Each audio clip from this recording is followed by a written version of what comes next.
तदीशिताग्नेषु भक्तजितव्यम् पुनः प्रेमतस्तं शतावृत्तिवन्दे तदीशिताग्नेषु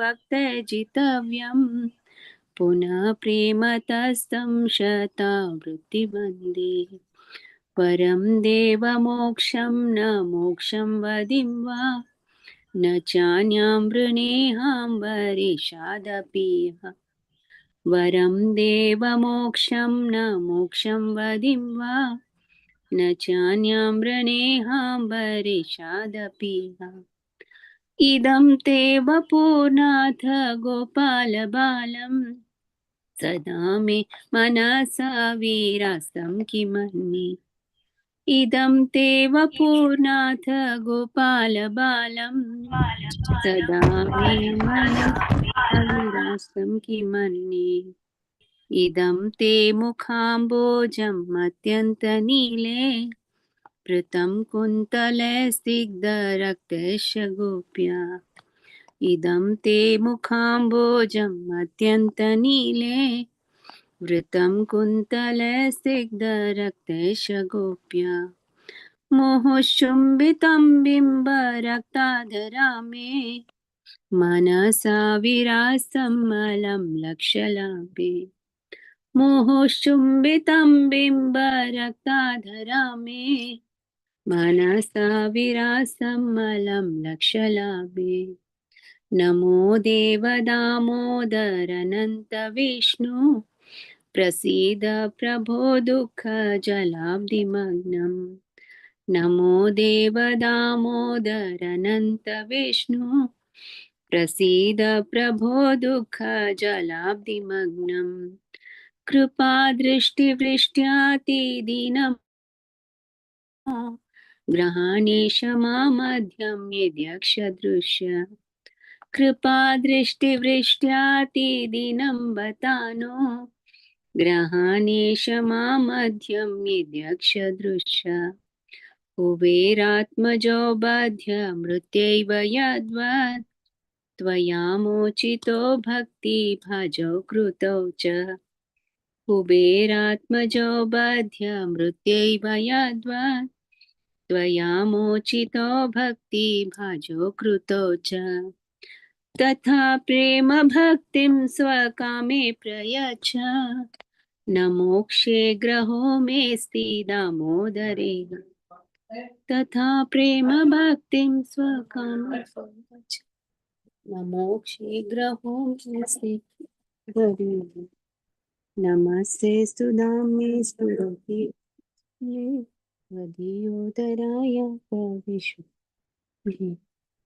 नमो नमो नमः नमस्ते सुदाम्ने स्फुरदीप्तिधाम्ने त्वदीयोदरायात विश्वस्य दाम्ने नमो राधिकाय त्वदीयप्रियाय नमो नन्तलीलाय देवाय तुभ्यं नमो राधिकाय त्वदीयप्रियाय नमो नन्तलीलाय देवाय तुभ्यं नमामीश्वरं सच्चिदानन्दरूप लसत्कुण्डलं गोकुले व्रजमान हरे कृष्ण कृष्ण कृष्ण हरे हरे हरे राम राम राम हरे हरे कृष्ण कृष्ण कृष्ण हरे हरे हरे राम राम राम हरे कृष्ण कृष्ण कृष्ण हरे हरे हरे राम राम राम थैंक यू माता जी।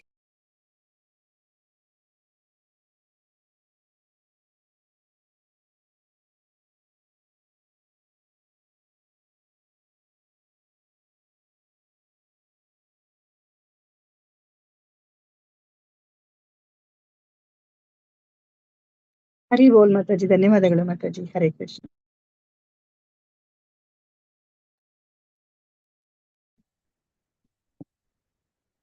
ಹರೇ ಕೃಷ್ಣ. ಇವತ್ತಿನ ತರಗತಿನ ಶುರು ಮಾಡ್ತಾ ಇದ್ದೀನಿ. ಓಂ ನಮೋ ಭಗವತೆ ವಾಸುದೇವಾಯ, ಓಂ ನಮೋ ಭಗವತೆ ವಾಸುದೇವಾಯ, ಓಂ ನಮೋ ಭಗವತೆ ವಾಸುದೇವಾಯ.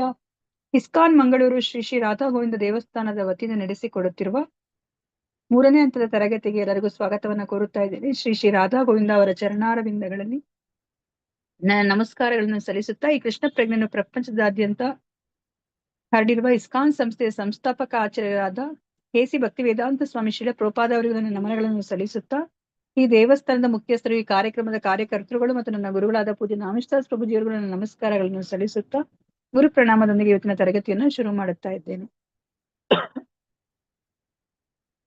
ಓಂ ಅಜ್ಞಾನತಿಮಿರಾಂಧಸ್ಯ ಜ್ಞಾನಾಂಜನಶಲಾಕಯಾ ಚಕ್ಷುರುನ್ಮೀಲಿತಂ ಯೇನ ತಸ್ಮೈ ಶ್ರೀ ಗುರವೇ ನಮಃ.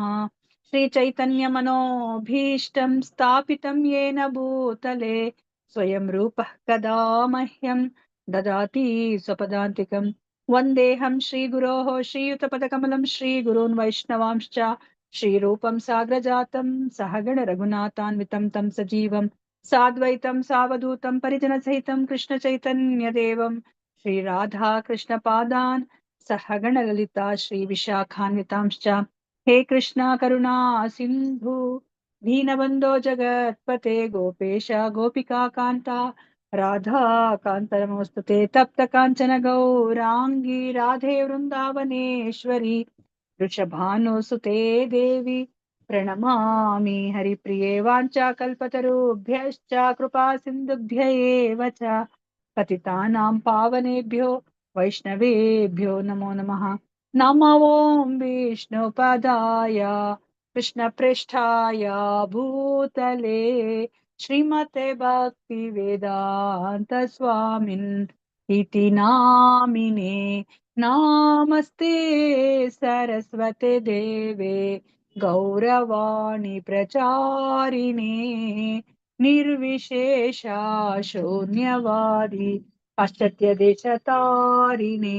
ಜಯ ಶ್ರೀ ಕೃಷ್ಣ ಚೈತನ್ಯ ಪ್ರಭು ನಿತ್ಯಾನಂದ ಶ್ರೀ ಅದ್ವೈತಾ ಗದಾಧರ ಶ್ರೀವಾಸಾದಿ ಗೌರ ಭಕ್ತ ವೃಂದ.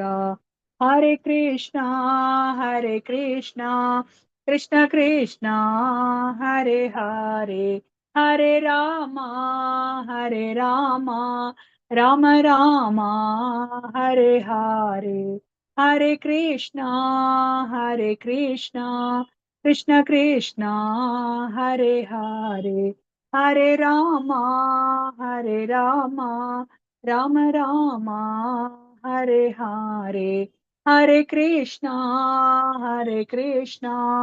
ಕೃಷ್ಣ ಕೃಷ್ಣ ಹರೇ ಹರೇ, ಹರೇ ರಾಮ ರಾಮ ರಾಮ ಹರೇ ಹರೇ. ಹರೇ ಕೃಷ್ಣ. ಮಾತಾಜಿಗಳೇ, ಪ್ರಭುಜಿಗಳೇ, ಎಲ್ಲರೂ ಶ್ರೀ ಶ್ರೀ ರಾಧಾ ಗೋವಿಂದರಲ್ಲಿ ಪ್ರಾರ್ಥನೆಯನ್ನ ಮಾಡ್ಕೊಳ್ಳಿ. ಈ ಭಕ್ತಿ ರಸಾಮೃತ ಸಿಂಧುವಿನ ಜ್ಞಾನ ನಿಮಗೆ ಚೆನ್ನಾಗಿ ಅರ್ಥ ಆಗಿ ಅದನ್ನು ನಿಮ್ಮ ಜೀವನದಲ್ಲಿ ಅಳವಡಿಸ್ಕೊಳ್ಳೋ ತರ ಆಗ್ಲಿ ಅಂತ ಹೇಳ್ಬಿಟ್ಟು ನಾನು ಸಹ ಶ್ರೀ ಶ್ರೀ ರಾಧಾ ಗೋವಿಂದರಲ್ಲಿ ಪ್ರಾರ್ಥನೆ ಮಾಡ್ಕೋತೀನಿ. ಈ ಜ್ಞಾನವನ್ನು ನಿಮಗೆ ಅರ್ಥ ಆಗುತ್ತೀರಿ ತಲುಪಿಸಂತ ಶಕ್ತಿನ ನನಗೆ ಗುರು ಪರಂಪರೆಯ ಕರುಣೆಯಿಂದ ನನಗೆ ದೊರಕಲಿ ಅಂತ ಹೇಳ್ಬಿಟ್ಟು ಹರೇ ಕೃಷ್ಣ ಕೃಷ್ಣ ಕೃಷ್ಣ ಹರೇ ಹರೇ, ಹರೇ ರಾಮ ರಾಮ ರಾಮ ಹರೇ ಹರೇ. ಹರೇ ಕೃಷ್ಣ. ನೀವಿನ್ನೇನು ಕೊನೆಯ ಹಂತಕ್ಕೆ ಬಂದಿದ್ದೀರಾ, ಭಕ್ತಿ ರಸಾಮೃತ ಸಿಂಧುವಿನ ಕೊನೆಯ ಹಂತಕ್ಕೆ. ಸೊ ಇದನ್ನ ರೂಪ ಗೋಸ್ವಾಮಿಯವರು ರಚಿಸಿದ್ದಾರೆ ನಮಗೋಸ್ಕರ. ಇದನ್ನ ಕೆ.ಸಿ. ಭಕ್ತಿ ವೇದಾಂತ ಸ್ವಾಮಿ ಶ್ರೀಲ ಪ್ರಭುಪಾದ ಅವರು ಇಂಗ್ಲಿಷ್ಗೆ ತರ್ಜುಮೆಯನ್ನ ಅವರು ಮಾಡಿದ್ದಾರೆ. ನಾವಿವಾಗ ನಮ್ಮ ಕನ್ನಡ ಭಾಷೆಯಲ್ಲೂ ಸಹ ಇದನ್ನ ನಾವು ಭಾಷಾಂತರಗೊಂಡು ಅದನ್ನು ಸಹ ಈ ಜ್ಞಾನವನ್ನು ನಾವು ತಿಳ್ಕೊಂಡ್ಲಿಕ್ಕೆ ನಮ್ಗೆ ತುಂಬಾ ಸಹಾಯ ಆಗಿದೆ. ಸೊ ಇವಾಗ ನಮಗೆ ಗೊತ್ತಿರೋ ಹಾಗೇನೆ ಈಗ ಪೂರ್ವ ಭಾಗದಲ್ಲಿ ಭಾಗವನ್ನ ನಾವು ನೋಡ್ತಾ ಇದ್ದೀವಿ. ಇದನ್ನ 4 ಖಂಡಗಳಾಗಿ ವಿಂಗಡಿಸಿದರೆ ಪೂರ್ವ, ಪಶ್ಚಿಮ, ಉತ್ತರ, ದಕ್ಷಿಣ ಅಂತ ಹೇಳ್ಬಿಟ್ಟು. ಸೊ ಇದು ಸಮುದ್ರಕ್ಕೆ ಹೋಲಿಸಿದ್ದಾರೆ. ಸೊ ಇಲ್ಲಿ ಅಲೆಗಳೆಲ್ಲ ಇದೆ ಅಲ್ವಾ, ಸಮುದ್ರದಲ್ಲಿ ಅಲೆಗಳಿರೋ ತರನೇ ಇಲ್ಲೂ ಸಹ ಅಲೆಗಳಿದೆ. ಅಂದ್ರೆ ಈ ಪಾಠಗಳನ್ನ ನಾವು ಅಲೆಗಳಿಗೆ ನಾವು ಹೋಲಿಸ್ಬೋದು.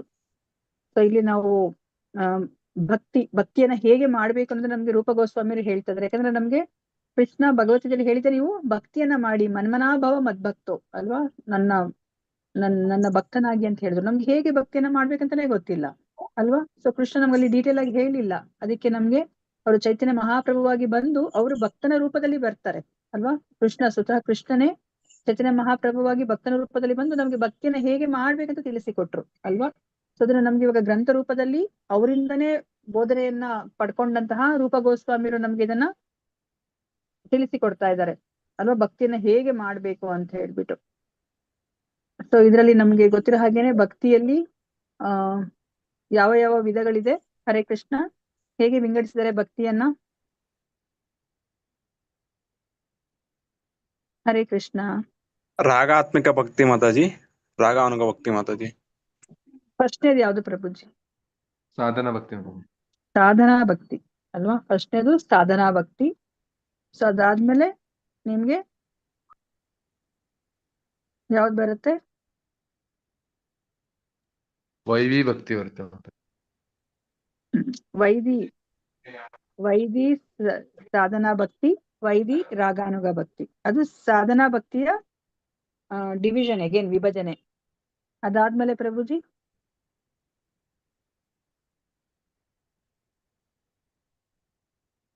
ಮತ್ತೆ ಏನು? ಇದು ಆಲ್ಮೋಸ್ಟ್ ಹಂತಗಳ ತರನೇ, ವಿಧಾಗಿನ ಹಂತಗಳು ಅಂತಾನೆ ನಾವ್ ಹೇಳ್ಬೋದು. ಮಾಧುರ್ಯ ಭಕ್ತಿ. ಮಾಧುರ್ಯ ಭಕ್ತಿ ಅದು ಯಾವ ಒಂದು ಹಂತಕ್ಕೆ ಬರುತ್ತೆ ಮಾತಾಜಿ? ಮಾಧುರ್ಯ ಭಕ್ತಿ ವೈದಿ ಸಾಧನಾ ಭಕ್ತಿಗ್ ಬರುತ್ತಾ, ರಾಗಾನುಗ ಬರುತ್ತಾ, ಭಾವ ಭಕ್ತಿಗ್ ಬರುತ್ತಾ, ಅಥವಾ ನಾನೇ ಹೇಳ್ಬಿಡ್ತಾ ಇದೀನಿ? Okay, next. ಅಲ್ಲ, ನೀವ್ ಹೇಳ್ಬೇಕು. ನೀವ್ ಹೇಳ್ಬೇಕು ಏನ್ ತಿಳ್ಕೊಂಡಿದೀರಾ ಅಂತ ನನಗೆ ಗೊತ್ತಾಗ್ಬೇಕು. ಯಾಕಂದ್ರೆ ಫುಲ್ ಎಂಡಿಗೆ ಬಂದಿದ್ದೀರಾ ನೀವು, ಭಕ್ತಿ ರಸಾಮೃತ ಸಿಂಧುವಿನ ಎಂಡಿಗೆ ಬಂದಿದ್ದೀರಾ. ಸೊ ಅಟ್ಲೀಸ್ಟ್ ಬೇಸಿಕ್ಸ್ ಆದ್ರೂ ನಮ್ಗೆ ಗೊತ್ತಿರ್ಬೇಕು ಇದ್ರಲ್ಲಿ ಏನಿದೆ ಅಂತ ಅಲ್ಲ. ಸಂಬಂಧ ರೂಪ ಭಕ್ತಿ ಮತ್ತು ಭಾವ ಭಕ್ತಿ, ಪ್ರೇಮ ಭಕ್ತಿ. ಹರಿ ಬೋಲ್, ಹರಿ ಬೋಲ್. ಭಾವ ಭಕ್ತಿ, ಪ್ರೇಮ ಭಕ್ತಿ ಅಲ್ವಾ? ಸೊ ಸಾಧನಾ ಭಕ್ತಿ, ಭಾವ ಭಕ್ತಿ, ಪ್ರೇಮ ಭಕ್ತಿ. ಸೊ ಸಾಧನಾ ಭಕ್ತಿಯಲ್ಲಿ ಮತ್ತೆ ವೈದಿ ಸಾಧನಾ ಭಕ್ತಿ, ವೈದಿ ರಾಗಾನುಗ ಭಕ್ತಿ, ಆಮೇಲೆ ಭಾವ ಭಕ್ತಿ, ಪ್ರೇಮ ಭಕ್ತಿ ಅಲ್ವಾ? ಇವಾಗ ನಮ್ಮ ಗುರಿ ಏನಾಗ್ಬೇಕು? ಸಾಧನದಲ್ಲಿ ಏನ್ ಬರುತ್ತೆ ಮಾತಾಜಿ? ಸಾಧನದಲ್ಲಿ ವೈದಿ ಸಾಧನಾ ಭಕ್ತಿ, ಸಾಧನ ವಿಧಿ ವಿಧಾನಗಳನ್ನ ಹೇಳ್ತಾರೆ ಅವರು. ಈ ತರ ವಿಧಿ ವಿಧಾನ ನಮ್ಗೆ ಹೇಳಿದಾರಲ್ಲ, ಈಗ 16 ರೌಂಡ್ ಮಾಡಿ ಅಂತ ಇಷ್ಟು ಸಂಖ್ಯೆಯನ್ನ ಕೊಟ್ಟಿದ್ದಾರೆ ನಮ್ಗೆ ಅಲ್ವಾ? ಈ 16 ರೌಂಡ್ ನೀವು ಮಾಡ್ಬೇಕು ಅಂತ ಹೇಳ್ತಾ ಇದಾರೆ ಅಲ್ವಾ? ನಮ್ಗೆ ಒಂದು ವಿಧಿ ವಿಧಾನ ಹೇಳ್ತಿದ್ದಾರೆ. ಈ ತರ ಎಲ್ಲ ಮಾಡಿದ್ರೆ ನಿಮ್ಗೆ ಭಕ್ತಿ ಬರುತ್ತೆ ಭಗವಂತನ ಮೇಲೆ ಅಂತ ಅಲ್ವಾ? ಇವಾಗ ನಮ್ಗೆ ಏನು ಭಕ್ತಿ ಇಲ್ಲ, ನಾವು ಸುಮ್ನೆ ಹೇಳಿದಾರಲ್ಲ ಗುರುಗಳು ಅಂತ ಮಾಡ್ತಾ ಇದೀವಿ. ನಮ್ಮಲ್ಲಿರೋ ಎಲ್ಲ ಅನರ್ಥಗಳೆಲ್ಲ ಹೋದ್ಮೇಲೆ ಏನಾಗತ್ತೆ? ನಮ್ಗೆ ಅಲ್ಲಿ ಭಗವಂತನ ಮೇಲೆ ಪ್ರೀತಿ ಬರ್ಲಿಕ್ಕೆ ಶುರುವಾಗುತ್ತೆ ಅಲ್ವಾ? ಸೊ ಒಂದು ಪ್ರೀತಿ ಮೊಳಕೆ ಹೊಡೆಯುತ್ತೆ, ಪ್ರೀತಿ ಹಂತಕ್ಕೆ ಬರ್ತೀವಿ. ಆಮೇಲೆ ಅದು ನಾವು ಭಾವನೆಯಿಂದ ಮಾಡೋ ಒಂದು ಹಂತಕ್ಕೆ ಬರ್ತೀವಿ. ಅದಾದ್ಮೇಲೆ ನಮ್ಗೆ ನಿಜವಾದ ಪ್ರೇಮ ಒಂದು ನಮ್ಗೆ ಭಗವಂತನಲ್ಲಿ ಇರುತ್ತೆ. ನಾವು ಸಹ ಅದರ ಒಂದು ಏನ್ ಹೇಳ್ತಾರೆ ಪ್ರತಿಫಲವಾಗಿ ನಾವು ಭಗವಂತನ ಪ್ರೀತಿಯನ್ನು ಸಹ ನಾವು ಅನುಭವಿಸ್ಬೋದು. ನಾವು ಅದನ್ನ ಅಪ್ರಿಶಿಯೇಟ್ ಮಾಡ್ಬೋದು. ಭಗವಂತನು ಸಹ ನಮ್ಮನ್ನ ಪ್ರೀತಿಸೋದನ್ನ ನಾವು ಅಪ್ರಿಶಿಯೇಟ್ ಮಾಡ್ಬೋದು. ಇವಾಗ ನಾವೇನ್ ಮಾಡ್ತೀವಿ? ಒನ್ ಸೈಡ್ ಲವ್ ಅಲ್ವಾ? ನಾವು ಮಾತ್ರ ಪ್ರೀತಿಸ್ತಾ ಇದೀವಿ ಅನ್ನೋದು ಮಾತ್ರ ನಮ್ಗೆ ಗೊತ್ತಾಗುತ್ತೆ. ಭಗವಂತನು ನಮ್ಮನ್ನ ಅವ್ರು ಪ್ರೀತಿಸ್ತಾನೆ ಇದಾರೆ, ಯಾವಾಗ್ಲೂ ಪ್ರೀತಿಸ್ತಾ ಇದಾರೆ ಅಲ್ವಾ? ಅಂದ್ರೆ ಬೇಸಿಕ್ಸ್, ನಾವಿಲ್ಲಿ ಜೀವನವನ್ನ ಮಾಡ್ಲಿಕ್ಕೆ ಏನೆಲ್ಲ ಬೇಕೋ ಅದನ್ನ ಅವ್ರು ನಮ್ಗೆ ಕೊಡ್ತಾ ಇದಾರೆ, ಅಂದ್ರೆ ನಮ್ಮನ್ನ ಅವ್ರು ಪ್ರೀತಿಸ್ತಾ ಇದಾರೆ ಅಂತಾನೆ ಅರ್ಥ ಅಲ್ವಾ? ಆದ್ರೆ ನಮ್ಗೆ ಅವರ ನಿಜವಾದ ಪ್ರೀತಿ ಏನಿದೆ ಅದರ ಒಂದು ಅರಿವು ನಮ್ಗೆ ಆ ಒಂದು ಪ್ರೇಮ ಭಕ್ತಿಯ ಹಂತಕ್ಕೆ ಬಂದಾಗ ಬರುತ್ತೆ ಅಲ್ವಾ? ಸೊ ಭಕ್ತಿಯ ಹಂತಗಳು ಇಲ್ಲಿ ನಮ್ಗೆ ಭಕ್ತಿ ರಸಾಮೃತ ಸಿಂಧುವಲ್ಲಿ ಏನನ್ನ ಹೇಳ್ತಿದ್ದಾರೆ? 3 ಹೇಳ್ತಾ ಇದಾರೆ. ನಾವ್ ಅದಕ್ಕಿಂತ ಮುಂಚೆ ನಾವು ತಿಳ್ಕೊಳ್ಳೋದು 9 ಹಂತಗಳನ್ನ ನಾವು ತಿಳ್ಕೊಂಡಿದೀವಿ ಅಲ್ವಾ? ಶ್ರದ್ಧಾ, ಸಾಧು ಸಂಘ, ಭಜನ ಕ್ರಿಯೆ, ಅನರ್ಥ ನಿವೃತ್ತಿ, ನಿಷ್ಠ, ರುಚಿ, ಆಸಕ್ತಿ, ಭಾವ, ಪ್ರೇಮ. ಈ 9 ಹಂತಗಳನ್ನ ನಾವು ತಿಳ್ಕೊಂಡಿದೀವಿ. ಆದ್ರೆ ಇಲ್ಲಿ ಭಕ್ತಿ ರಸಾಮೃತ ಸಿಂಧುವಲ್ಲಿ ಈ ಇಷ್ಟೆಲ್ಲವನ್ನ ನಮ್ಗೆ 3 ಹಂತದಲ್ಲಿ ನಮ್ಗೆ ಹೇಳ್ತಾ ಇದ್ದಾರೆ ಅಲ್ವಾ? ಸಾಧನಾ ಭಕ್ತಿ, ಭಾವ ಭಕ್ತಿ, ಪ್ರೇಮ ಭಕ್ತಿ ಅಂತ ಹೇಳ್ಬಿಟ್ಟು ಇಲ್ಲಿ ಹೇಳ್ತಾ ಇದ್ದಾರೆ. ಸೊ ನಮ್ಗೆ ಇವಾಗ ನಾವಿವಾಗ ಯಾವ ಒಂದು ಭಕ್ತಿಯನ್ನ ಮಾಡ್ಲಿಕ್ಕೆ ಹೊರಟಿದೀವಿ? ವೈದಿ ಭಕ್ತಿ, ವೈದಿ ಭಕ್ತಿಯಲ್ಲಿ ನಾವಿದೀವಿ. ಅಂದ್ರೆ ನಮ್ಗೆ ಇವಾಗ ABCD ಆಫ್ ಕೃಷ್ಣ ಕಾನ್ಶಿಯಸ್ನೆಸ್ ಅಲ್ವಾ? ನಮ್ಗೆ 4 ನಿಯಂತ್ರಕ ತತ್ವಗಳನ್ನ ಕೊಟ್ಟಿದ್ದಾರೆ. ಮತ್ತೆ ನಮ್ಗೆ ಕೃಷ್ಣ ಕಾನ್ಶಿಯಸ್ ಅನ್ನ ಮಾಡಿ, ಇದನ್ನ ಮಾಡ್ಬೇಕು, ಇದನ್ನ ಮಾಡಬಾರ್ದು ಅಂತ ಹೇಳ್ತಿದ್ದಾರೆ ಅಲ್ವಾ? ಆವಾಗ ನೀವು ಭಕ್ತಿಯಲ್ಲಿ ಮುಂದುವರಿತೀರಾ. ವೈದಿ ಸಾಧನಾ ಭಕ್ತಿಯಿಂದ ನೀವು ವೈದಿ ರಾಗಾನುಗ ಭಕ್ತಿಗೆ ಬರ್ತೀರಾ ಅಂತ ಹೇಳ್ತಾ ಇದ್ದಾರೆ ಅಲ್ವಾ? ವೈದಿ ಸಾಧನಾ ಭಕ್ತಿಲಿ ಇರುವಂತಹ 4 ಮಾಡ್ಬೇಕು, 4 ಮಾಡಬಾರ್ದು, ಯಾವ್ದಂತ ತಿಳ್ಕೊಂಡ್ರಿ? ಅಂದ್ರೆ ಮತ್ತೆ ಇದು ಮಾಂಸಾಹಾರ ಸೇವನೆ, ಮದ್ಯಪಾನ ಸೇವನೆ, ಜೂಜು ಮತ್ತೆ ಅನೈತಿಕ ಸಂಬಂಧ ಮಾಡಬಾರ್ದು. ಮಾಡ್ಬೇಕಾಗಿರೋದು ABCD ಅಂದ್ರೆ ಅಸೋಸಿಯೇಷನ್ ಆಫ್ ಕೃಷ್ಣ ಡಿವೋಟೀಸ್. ಮತ್ತೆ ಬಿ B ಅಂದ್ರೆ for ಏನು? books, chanting. Reading D for for books, chatting. Chatting of Hare Krishna, D for diet, ಹಾ, ಕೃಷ್ಣ ಪ್ರಸಾದ. ಹಾ, ಏಕಾದಶಿ. ಅಂದ್ರೆ ಇನ್ನ ಎಲ್ಲ ಏನೆಲ್ಲ ಬರುತ್ತೆ, ಬಟ್ ಇದು ಮೇನ್ 4 ಇದೆ ಅಲ್ವಾ? So ABCD. ಅಂದ್ರೆ ಏನನ್ನ ಮಾಡ್ಬೇಕು ಏನನ್ನ ಮಾಡಬಾರ್ದು ಅಂತ ಹೇಳ್ತಿದ್ದಾರೆ. ಇವಾಗ ನಾವು ಡಾಕ್ಟರ್ ಹತ್ರ ಹೋದ್ರೆ ನಾವು ಡಾಕ್ಟರ್ ಹತ್ರ ಏನಕ್ಕೆ ಹೋಗ್ತೀವಿ ನಾವು? ನಿವಾರಣೆ ಆಗುತ್ತೆ, ರೋಗ ನಿವಾರಣೆ ಆಗುತ್ತೆ, ಕಮ್ಮಿ ಆಗುತ್ತೆ. ಹಾ, ರೋಗ ನಿವಾರಣೆ ಆಗ್ಬೇಕಂತ ಹೋಗ್ತೀವಿ. ಡಾಕ್ಟರ್ ಹತ್ರ ಹೋದಾಗ ಅವ್ರು ನಮ್ಗೆ ಹೇಗೆ ಟ್ರೀಟ್ಮೆಂಟ್ ಕೊಡ್ತಾರೆ? ಯಾವ ತರ ಟ್ರೀಟ್ಮೆಂಟ್ ಕೊಡ್ತಾರೆ? ಆಂಟಿಬಯೋಟಿಕ್ ಕೊಡ್ತಾರೆ. ಯಾವಾಗ್ಲೂ ಆಂಟಿಬಯೋಟಿಕ್ ಕೊಡ್ತಾರಾ? Do's and don't. Pain killer ಹಾ, ಕೊಡ್ತಾರೆ. ಅಂದ್ರೆ ನಮ್ಗೆ ಏನ್ ರೋಗ ಇರುತ್ತೋ ಅದಕ್ಕೆ ಟ್ರೀಟ್ಮೆಂಟ್ ಕೊಡ್ತಾರೆ ಅಲ್ವಾ? ಸೊ ಅವ್ರು ನಮ್ಗೆ ಏನ್ ಹೇಳ್ತಾರೆ? ಇದನ್ನ ಮಾಡಿ. ಅದ್ರ ಜೊತೆ ಏನ್ ಹೇಳ್ತಾರೆ? ಇದನ್ನ ಹಾ, ಮಾಡಬೇಡಿ. ಪ್ರಭುಜಿ ಏನ್ ಹೇಳ್ತಿದ್ರು? ಡೂಸ್ ಅಂಡ್ ಡೋಂಟ್ಸ್ ಅಲ್ವಾ? ಪ್ರಭುಜಿಗೆ Do's and ಅರ್ಥ ಆಗೋಯ್ತು. ಸೊ ಏನನ್ನ ಕೇಳಿ ಹೊರಟಿದ್ದೀನಿ ನಾನಂತ. ಅಲ್ಲೂನು ಅಷ್ಟೇ, ಡೂಸ್ ಅಂಡ್ ಡೋಂಟ್ಸ್. ಸೊ ನೀವ್ ಇದನ್ನ ಮಾಡಿ ಇದನ್ನ ಮಾಡಬಾರ್ದು ಅಂತ ಹೇಳ್ತಾರೆ. ನಿಮ್ಗೆ ಎರಡನ್ನು ಮಾಡಿದ್ರೆ ಅಷ್ಟೇ ನಿಮ್ಗೆ ರೋಗ ವಾಸಿ ಆಗೋದು. ಅವ್ರು ಏನನ್ನ ಮಾಡ್ಬೇಕಂತ ಹೇಳಿದ್ರು ಅದನ್ನ ಮಾಡಿ, ಏನನ್ನ ಮಾಡಬಾರ್ದು ಅಂತ ಹೇಳಿದ್ರು ಅದನ್ನ ಮಾಡ್ದಲಿದ್ರೆ ಅಷ್ಟೇ ನಿಮ್ಗೆ ರೋಗ ವಾಸಿ ಆಗುತ್ತೆ. ಇಲ್ಲಪ್ಪ ನಾನು ಬರೀ ಇದೊಂದು ಮಾತ್ರ ನಂಗೆ ಇಷ್ಟ ಆಯ್ತು, ಡಾಕ್ಟರ್ ಹೇಳಿದ್ರು ಇದನ್ನ ಮಾತ್ರ ಮಾಡ್ತೀನಿ ಅಂದ್ರೆ ನಮ್ಗೆ ರೋಗ ವಾಸಿ ಆಗೋದಿಲ್ಲ ಅಲ್ವಾ? ಅದೇ ತರ ನಮ್ಗೆ ಇವಾಗ ಯಾವ ರೋಗ ಬಂದಿದೆ? ನಮ್ಗೆ ರೋಗ ಬಂದಿದ್ಯಾ ಅಥವಾ ನಾವು ಫುಲ್ ಆರೋಗ್ಯವಾಗಿದೀವಾ? ಬಂದಿದೆ ಮಾತಾಡಿ. ಏನ್ ರೋಗ ಬಂದಿದೆ? ಭವರೋಗ. ಭವರೋಗ ಬಂದಿದೆ. ಅದನ್ನ ಮದ್ದು ಯಾರು ಕೊಡೋರು? ಹಾ, ಐಹಿಕ ಸುಖ ಪಡ್ಬೇಕು, ಐಹಿಕ ಇಚ್ಛೆಗಳು ಅಲ್ವಾ? ಈ ಭೌತಿಕ ಪ್ರಪಂಚದ ಒಡೆಯರಾಗ್ಬೇಕು, ಇಂದ್ರಿಯ ಸುಖ ಅನುಭವಿಸಬೇಕು ಅನ್ನೋಂತಹ ಒಂದು ರೋಗ ಬಂದ್ಬಿಟ್ಟಿದೆ. ಇದನ್ನ ವಾಸಿ ಮಾಡ್ಕೊಳ್ಲಿಕ್ಕೆ ನಾವ್ ಎಲ್ಲಿ ಹೋಗ್ಬೇಕು? ಇವಾಗ ನಾವು ಯಾವ್ದಾದ್ರು ಡಾಕ್ಟರ್ ಶಾಪ್ ಹೋದ್ರೆ ಆಗತ್ತಾ? ಅವ್ರು ವಾಸಿ ಮಾಡ್ತಾರ ಈ ರೋಗವನ್ನ, ಭವರೋಗವನ್ನ?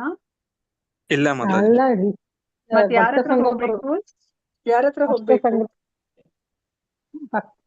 ಗುರುಗಳ ಹತ್ರ ಹಾ, ಎಂತಹ ಗುರುಗಳ ಹತ್ರ ಹೋಗ್ಬೇಕು? ಎಂತಹ ಗುರುಗಳ ಹತ್ರ ಹೋಗ್ಬೇಕು?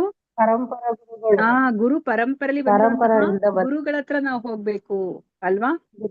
ಸೊ ಅಧಿಕೃತ ಗುರುಗಳ ಹತ್ರ ಹೋಗ್ಬೇಕು. ಇಲ್ಲ ನಾನು ಹಿಮಾಲಯಕ್ಕೆ ಹೋಗಿ ಬಂದೆ, ಅಲ್ಲಿ ಒಂದು 6 ತಿಂಗಳು ಏನೋ ತಪಸ್ ಮಾಡಿದ್ರೆ ನಂಗೆ ಜ್ಞಾನೋದಯ ಆಯ್ತು ಅಂತ ಹೇಳ್ಬಿಟ್ಟು ಅವ್ರು ವಾಪಸ್ ಬಂದ್ಬಿಟ್ಟು ಅವ್ರು ನಿಮ್ಗೆ ಜ್ಞಾನವನ್ನ ಕೊಡ್ಲಿಕ್ಕೆ ಬರ್ತಾರೆ. ಅವಾಗ ಅವ್ರ ಹತ್ರ ಹೋಗಿ ನೀವು ಜ್ಞಾನವನ್ನ ಪಡ್ಕೋತೀರಾ?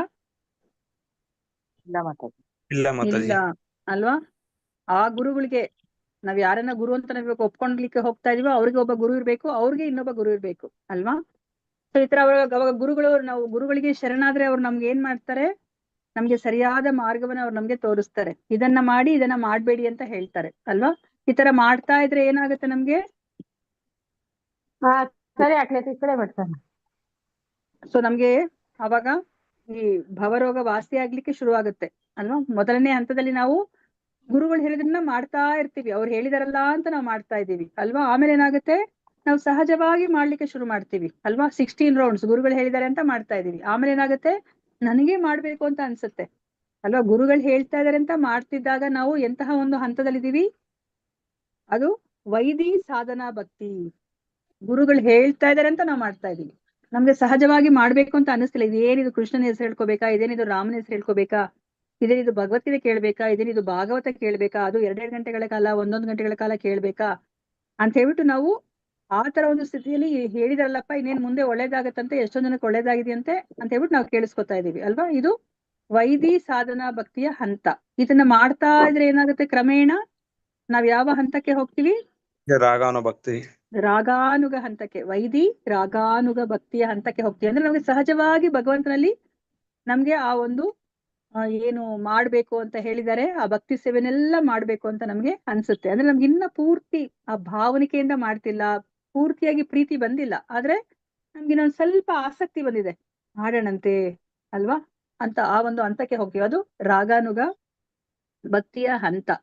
ಅದಾದ್ಮೇಲೆ ರಾಗಾನುಗ ಭಕ್ತಿಯ ಹಂತ ಅದು ಇನ್ನೊಂದ್ ಸ್ವಲ್ಪ ಪಕ್ವಗೊಂಡ್ರೆ ಎಂತಹ ಒಂದು ಹಂತಕ್ಕೆ ಬರ್ತೀವಿ ನಾವು? ಹರೇ ಕೃಷ್ಣ. ಭಾವಭಕ್ತಿ. ಭಾವಭಕ್ತಿ ಹಂತಕ್ಕೆ ಬರ್ತೀವಿ. ಸೊ ಭಾವಭಕ್ತಿ ಹಂತದಲ್ಲಿ ಏನಾಗುತ್ತೆ? ಇವಾಗ ನಿಮ್ಗೆ ಯಾರಿಗಾದ್ರೂ ಕೃಷ್ಣ ಅಂತ ಹೆಸರು ಕೂಗ್ದಾಗ ನಿಮ್ಗೆ ಕಣ್ಣಲ್ಲಿ ನೀರ್ ಬರ್ತಾ ಇದೆಯಾ? ಇಲ್ಲ ಮಾತಾಜಿ. ಮೈ ಪುಳಕಿತವಾಗ್ತಿದ್ಯಾ? ರೋಮಾಂಚನ ಆಗ್ತಾ ಇದೆಯಾ? ಗಂಟ್ಲು ಗದ್ಗದಿತ ಆಗ್ತಾ ಇದೆಯಾ?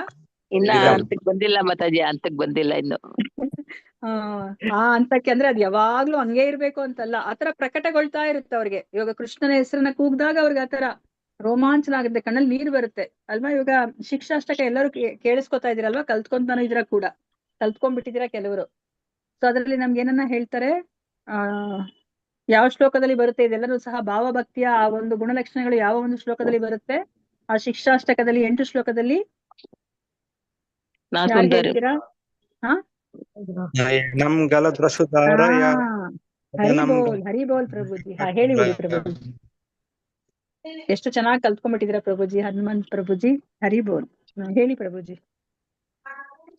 ನಯನಂ ಗಲದಶ್ರುಧಾರಯ ವದನಂ ವದನಂ ಗದ್ಗದ ಹೃದಯ ಗೀರಾ. ಹೇಳಿ. ತವ ತವ ನಿಶ್ಚಿತಂ ವಪುಃ ಕದಾ ಭವಿಷ್ಯತಿ ತವ ಯುಗಾನಿ ನಾಮ ಗ್ರಹಣೆ ಭವಿಷ್ಯತಿ.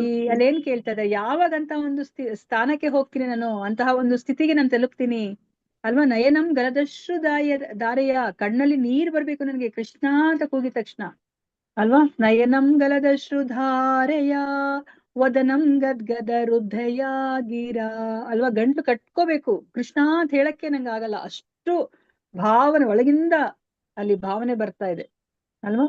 ಆಮೇಲೆ ಪುಳಕೈರ್ ನಿಶ್ಚಿತಂ ಒಪ್ಪುಕದ ಅಲ್ವಾ? ನಮ್ಮ ದೇಹ ಎಲ್ಲ ರೋಮಾಂಚನಗೊಳ್ಳುತ್ತೆ, ಪುಳಕಿತವಾಗತ್ತೆ ಆ ಕೃಷ್ಣನ ನಾಮ. ತವ ನಾಮ ಗ್ರಹಣೆ ಭವಿಷ್ಯತಿ, ನಿನ್ನ ಒಂದು ನಾಮವನ್ನ ತಗೊಂಡಾಗ ನನಗೆ ಈ ಎಲ್ಲ ಬದಲಾವಣೆಗಳು ಯಾವಾಗ ಆಗತ್ತೆ, ಅಂತಹ ಹಂತಕ್ಕೆ ನಾನು ಯಾವಾಗ ಬರ್ತೀನಿ ಅಂತ ಕೇಳ್ತಾ ಇದ್ರು ನೋಡಿ ಚೈತನ್ಯ ಮಹಾಪ್ರಭುಗಳು ಕೃಷ್ಣನನ್ನ ಅಲ್ವಾ? ನೋಡಿ, ಅದು ಭಕ್ತನ ಆ ಒಂದು ಏನು ಆಸೆ ಅಂದ್ರೆ ಅಂತಹ ಹಂತಕ್ಕೆ ಹೋಗ್ಬೇಕು ಅಂತ. ನಾವು ಬರೇ ಇಲ್ಲಿ ವೈದಿ ಸಾಧನ ಭಕ್ತಿಯಲ್ಲೇ ಇರಬಾರ್ದು ಅಲ್ವಾ? ನಮ್ಗೆ ಇದಕ್ಕಿಂತ ಮುಂಚೆ ನಾವು ಉಪದೇಶ ಮತ್ತೆ ತಿಳ್ಕೊಂಡ್ರ ಹಾಗೇನೆ ನಾವು ಕನಿಷ್ಠ ಅಧಿಕಾರಿಯಾಗಿ ಉಳಿಬಾರ್ದು. ನಾವು ಮಧ್ಯಮ ಅಧಿಕಾರಿಯಿಂದ ಆ ಉತ್ತಮ ಅಧಿಕಾರಿ ಹಂತಕ್ಕೆ ಹೋಗಕ್ಕೆ ಸರ್ವ ಪ್ರಯತ್ನವನ್ನ ಮಾಡ್ಬೇಕು. ಯಾಕಂದ್ರೆ ಮನುಷ್ಯ ಜನ್ಮ ತುಂಬಾ ಅಪರೂಪ ಅಲ್ವಾ? ಎಷ್ಟು ವರ್ಷಗಳ ಕಾಲ ಬದುಕಿರ್ತೀವೋ ಗೊತ್ತಿಲ್ಲ. ಇರುವಂತಹ ಭಗವಂತ ಕೊಟ್ಟಿರೋ ಅವಧಿಯಲ್ಲಿ ನಾವು ಎಲ್ಲ 100% ನಾವು ಪ್ರಯತ್ನವನ್ನ ಮಾಡ್ಬೇಕು. ಅಯ್ಯೋ ಇಲ್ಲಪ್ಪ, ನಾನು ನಾನು ಸಿರಿವಂತನಾಗಿದ್ರೆ, ನನಗೆ ಇಷ್ಟು ಹಣ ಇದ್ದಿದ್ರೆ ನಾನು ಮಾಡ್ಬಿಡ್ತಿದ್ದೆ, ಇಲ್ಲಾಂದ್ರೆ ಇಷ್ಟು ದೊಡ್ಡ ಮನೆ ಇದ್ದಿದ್ರೆ ನಾನು ಮಾಡ್ಬಿಡ್ತಿದ್ದೆ ಈ ಭಕ್ತಿನೆಲ್ಲ, ಅಥವಾ ಇನ್ನೇನೋ ನನಗೆ ಈ ಜವಾಬ್ದಾರಿ ಇಲ್ಲದಿದ್ರೆ ನಾನು ಮಾಡ್ಬಿಡ್ತಿದ್ದೆ ಅಂತ ಅಲ್ಲ. ನಮ್ಗೆ ಭಗವಂತ ಎಷ್ಟು ನಮ್ಗೆ ಒಂದು ಸೌಕರ್ಯಗಳನ್ನ ಕೊಟ್ಟಿದ್ದಾರೆ, ಆ ಒಂದು ಸೌಕರ್ಯದಲ್ಲೇ ನಾವು 100%. ಇವಾಗ ಹನುಮಂತ್ ಪ್ರಭುಜಿ 100% ಹಾಕೋದು ಬೇರೆ, ಇನ್ನ ಸೌಮ್ಯ ಮಾತಾಜಿ 100% ಹಾಕೋದು ಅದು ಬೇರೆ, ಕಂಪೇರ್ ಮಾಡಂಗಿಲ್ಲ. ನನಗ್ ಕೊಟ್ಟಿರೋದ್ರಲ್ಲಿ ನಾನು 100% ಹಾಕ್ಬೇಕು. ಸೊ ಅದನ್ನೇ ನಮ್ಗೆ ಭಗವಂತ ನೋಡೋದು, ನಮ್ಮ ಪ್ರಯತ್ನವನ್ನೇ ಅವರು ನೋಡೋದು. ಸೊ ಇದು ತುಂಬಾ ಮುಖ್ಯವಾಗಿರೋದು. ಸೊ ನಾವು ಈ ತರ ಮಾಡಿದಾಗ ಏನಾಗತ್ತೆ, ಸೊ ನಾವು ಕ್ರಮೇಣ ನಾವು ಆ ವೈದಿ ಸಾಧನ ಭಕ್ತಿಯಿಂದ ರಾಗಾನುಗ ಭಕ್ತಿ, ಇಲ್ಲಪ್ಪ ನನ್ಗೆ ಕೃಷ್ಣನ ಬಗ್ಗೆ ಭಕ್ತಿ ಮಾಡ್ಲಿಲ್ಲ, ನನ್ಗೆ ಇವಾಗ ದಾಮೋದರ ಆರತಿ ಎತ್ಲಿಲ್ಲ ಅಂದ್ರೆ ನನ್ಗೆ ಇರ್ಲಿಕ್ಕೆ ಆಗಲ್ಲ, ನಾನು ಎತ್ಲೇಬೇಕು ಭಗವಂತನಿಗೆ ಆ ಒಂದು ತುಪ್ಪದಾರತಿಯನ್ನ. ಅಂತಹ ಒಂದು ಹಂತಕ್ಕೆ ಇಲ್ಲ, ನಾನು 16 ರೌಂಡ್ ಮಾಡ್ಲೇಬೇಕು, ಇಲ್ಲ ನಾನು ಪ್ರಸಾದವನ್ನೇ ತಿನ್ಬೇಕು ಅಟ್ ಎನಿ ಕಾಸ್ಟ್. ನನ್ ಅಕಸ್ಮಾತ್ ಇವತ್ತು ನನಗೆ ಸಿಗ್ಲಿಲ್ವಾ, ನನ್ಗೆ ಹಂಗೆ ಇರ್ಲಿಕ್ಕೂ ಆಗತ್ತೆ, ಸಿಗ್ಲಿಲ್ಲ ಅಂತ ಹೇಳ್ಬಿಟ್ಟು ನಾನು ಎಲ್ಲೋ ಹೋಗಿ ಏನೋ ಒಂದು ತಿನ್ನೋದು ಅಲ್ಲ. ಸೊ ಅಂತಹ ಒಂದು ಹಂತಕ್ಕೆ ನಾವು ಬರ್ತೀವಿ ಕ್ರಮೇಣ. ಆಮೇಲೆ ಏನಾಗುತ್ತೆ, ನಮ್ಮ ಮನಸ್ಸು ಯಾವಾಗ ಆ ಅನರ್ಥಗಳಿಂದ ಎಲ್ಲ ನಿವೃತ್ತಿ ಆದಾಗ ನಮ್ಗೆ ಆ ಒಂದು ಭಾವ ಪ್ರೇಮ ಬರುತ್ತೆ. ಆ ಭಗವಂತನ ಹೆಸರನ್ನ ಕೇಳಿದ್ರೆ ನಮ್ಗೆ ಕಣ್ಣಲ್ಲಿ ನೀರು ಬರುತ್ತೆ. ಅಂದ್ರೆ ಪ್ರತಿ ಸತಿ ಬರ್ಬೇಕು ಅಂತ ಇಲ್ಲ, ಆಗಾಗ ಇದು ಪ್ರಕಟಗೊಳ್ತಾ ಇರುತ್ತೆ. ಓ ನನಗಿದು ಪ್ರಕಟಗೊಳ್ತಾ ಇದೆ ಅಂತ ಹೇಳ್ಬಿಟ್ಟು ನಾವು ಬೇರೆಯವ್ರ ಮುಂದೆ ತೋರಿಸ್ಕೋಕೂಡ್ದು. ಅದೇ ನೀವು ಕಲ್ತ್ಕೊಂಡಿದ್ದು ಅಲ್ವಾ? ಈ 2 ದಿನಗಳಲ್ಲಿ 2 ಚಾಪ್ಟರ್ ಅಲ್ಲಿ ನೀವು ಅದನ್ನೇ ಕಲ್ತ್ಕೊಂಡಿದ್ದು. ಓ ನನಗಿವಾಗ ಇದೆಲ್ಲ ಭಾವ ಹಂತಕ್ಕೆ ಹೋಗಿದ್ದೀನಿ, ನಾನು ಎಲ್ಲರಿಗೂ ಇದನ್ನ ಪ್ರಕಟಗೊಳಿಸೋಣ ಅಂತ ಹೇಳ್ಬಿಟ್ಟು ನಾವು ಪ್ರಕಟಗೊಳಿಸೋ ಹಾಗಿಲ್ಲ ಅಲ್ವಾ? ನಮ್ಗೆ ಗೊತ್ತಿರೋ ಹಾಗೇನೆ ಚೈತನ್ಯ ಮಹಾಪ್ರಭುಗಳಿಗೆ ಎಷ್ಟು ಸತಿ ಈ ತರ ಭಾವಭಕ್ತಿ ಹಂತಕ್ಕೆ ಹೋಗ್ತಾರೆ ಅವರು. ಆದ್ರೂ ಸಹ ಅವರು ಯಾವಾಗ ಪ್ರಕಟಿಸ್ಬೇಕೋ ಅವಾಗ ಮಾತ್ರನೇ ಪ್ರಕಟಿಸ್ತಾರೆ. ತನ್ನ ಆ ಒಂದು ಸಹಚರರು ಜೊತೆಲಿದ್ದಾಗ ಮಾತ್ರ ಅವರು ಪ್ರಕಟಿಸ್ತಾರೆ. ಅವ್ರಿಗೆ ನೋಡಿ ರಾಮಾನಂದ ರಾಯರನ್ನ ನೋಡಿದಾಗ ಅವ್ರಿಗೆ ಈ ಒಂದು ಭಾವಭಕ್ತಿ ಹಂತಕ್ಕೆ ಹೋಗ್ಬಿಡ್ತಾರೆ. ಅವ್ರಿಗೆ ಕಣ್ಣಲ್ಲಿ ನೀರ್ ಬರುತ್ತೆ, ಆ ಒಂದು ಮೈ ರೋಮಾಂಚನ ಆಗತ್ತೆ. ಆದ್ರೂ ಸಹ ಅಲ್ಲಿ ರಾಮಾನಂದ ರಾಯರ ಆ ಒಂದು ಏನ್ ಹೇಳ್ತಾರೆ, ಅವರ ಅಸಿಸ್ಟೆಂಟ್ಸ್ ಎಲ್ಲ ಇದಾರೆ ಅಂತ ಹೇಳ್ಬಿಟ್ಟು ಅವ್ರನ್ನ ತಡ್ಕೋತಾರೆ, ಅದನ್ನ ನಾನು ಪ್ರಕಟಗೊಳಿಸ್ಬಾರ್ದು ಅಂತ ಅಲ್ವಾ? ಅದೇ ತರನೇ ಒಂದ್ಸತಿ ಏನಾಗುತ್ತೆ, ನಮ್ಮ ನಾಮಾಚಾರ್ಯರು ಹರಿದಾಸ್ ಠಾಕೂರ್ ಅವರು ಭಾವಭಕ್ತಿಗೆ ಹೋಗ್ಬಿಡ್ತಾರೆ.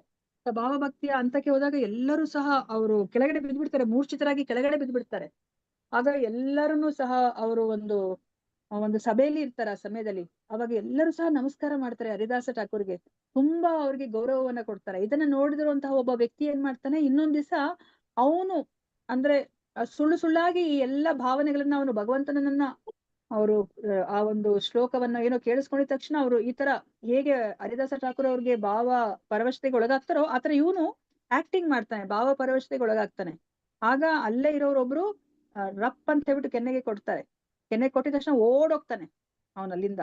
ಅಂದ್ರೆ ಈ ತರ ಬೇರೆಯವರಿಂದ ಗೌರವವನ್ನ ಪಡ್ಕೋಬೇಕು ಅಥವಾ ನಮ್ಮ ಗೌರವವನ್ನ ಹೆಚ್ಚಿಸ್ಕೋಬೇಕಂತ ಇದನ್ನ ನಾವು ಸುಳ್ಳು ಪ್ರಕಟಗೊಳಿಸೋ ಹಾಗೆಲ್ಲ, ಅದು ಒಳಗಿಂದ ಬರುತ್ತೆ. ಅದು ಆ ಹಂತ ಆ ಭಾವಭಕ್ತಿಯ ಹಂತ.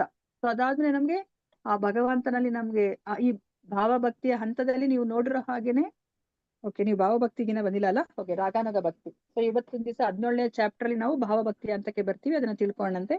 ಸೊ ಈಗ ರಾಗಾನುಗ ಭಕ್ತಿಯಲ್ಲಿ ನೀವು ಯಾವ ಯಾವ ವಿಧಗಳನ್ನ ನೀವು ತಿಳ್ಕೊಂಡ್ರಿ? ರಾಗಾನುಗ ಭಕ್ತಿಯಲ್ಲಿ ಸಂಬಂಧ ರೂಪ ಭಕ್ತಿ ಮತ್ತು ಕಾಮರೂಪ ಭಕ್ತಿ ಮಾತಾಜಿ. ಹೇಳಿ ಪ್ರಭುಜಿ. ಸೊ ನಾವಿವಾಗ ಅಂದ್ರೆ ಮಾತಾಜಿ ಸಂಬಂಧ 5 ರಸಗಳಿದೆ ಅಲ್ವಾ? 5 ರಸಗಳು ಯಾವ್ಯಾವ್ದು? ಮಾಧುರ್ಯ, ಸಖ್ಯ, ಫಸ್ಟ್ ಸ್ಟಾರ್ಟಿಂಗ್ ಇಂದ ವಾತ್ಸಲ್ಯ. ಹೇಳ್ಕೊಂಡು ಹೋಗಿ ಪ್ರಭುಜಿ. ವಾತ್ಸಲ್ಯ, ಫಸ್ಟ್ ಶಾಂತ ರಸ. ಶಾಂತ ಆದ್ಮೇಲೆ ಈ 5 ರಸಗಳನ್ನ ನೀವು ತಿಳ್ಕೊಳ್ಬೇಕು. 5 ಪ್ರೈಮರಿ ರಸಗಳನ್ನ ತಿಳ್ಕೊಳ್ಳೇಬೇಕು, ಪ್ರಾಥಮಿಕ ರಸಗಳು. ಮತ್ತಿನ್ನ 7 ಬಂದು ಅದು ಸೆಕೆಂಡರಿ ರಸ. ದಾಸ್ಯ ರಸ, ಶಾಂತ ರಸ, ದಾಸ್ಯ ರಸ, ಅದಾದ್ಮೇಲೆ ಮಾಧುರ್ಯ ರಸ, ಸಖ್ಯ ಇಲ್ಲ, ರಸ, ಅದಕ್ಕಿಂತ ಮುಂಚೆ ವಾತ್ಸಲ್ಯ, ಮಾಧುರ್ಯ ರಸ ಎಲ್ಲದಕ್ಕಿಂತ ಹೈಯೆಸ್ಟ್ ವಾತ್ಸಲ್ಯ ರಸ. ರಸ. ಅದಕ್ಕಿಂತ ಮುಂಚೆ ಯಾವ್ದು ಬರುತ್ತೆ? ಸಖ್ಯ ದಾಸ್ಯಕ್ಕೂ ರಸ. ಮತ್ತೆ ವಾತ್ಸಲ್ಯಕ್ಕೂ ಮಧ್ಯ ಸಖ್ಯ ರಸ, ಮಾಧುರ್ಯ ರಸ. ಸಖ್ಯ ರಸ ಆದ್ಮೇಲೆ ವಾತ್ಸಲ್ಯ, ವಾತ್ಸಲ್ಯ ರಸ ಅಲ್ವಾ? ಇಲ್ಲಿ ನಮ್ಗೆ ಗೊತ್ತಿರೋ ಹಾಗೆ ಇಲ್ಲಿ ಸಂಬಂಧದ ಬಗ್ಗೆ ನಮ್ಗೆ ಹೇಳ್ತಾ ಇದಾರೆ ಅಲ್ವಾ? ಈ ಇನ್ನು ರಾಗಾನುಗ ಭಕ್ತಿಯಲ್ಲಿ ಈ ಸಂಬಂಧ ಭಕ್ತಿ ಅಂತ ಇದೆ ಅಲ್ವಾ? ಸಂಬಂಧ ಭಕ್ತಿಯಲ್ಲಿ ನಮ್ಗೆ ಇಲ್ಲಿ ಈ ಎಲ್ಲಾ ರಸದಲ್ಲಿ ಭಕ್ತಿಯನ್ನ ನಮ್ಗೆ ಅರ್ಥ ಮಾಡಿಸಿದ್ದಾರೆ. ನೀವು ಇಲ್ಲಿ ತನಕ ಯಾವ ಏನು ರಾಗಾನುಗ ಭಕ್ತಿನ ನೀವು ತಿಳ್ಕೊಂಡ್ರಿ?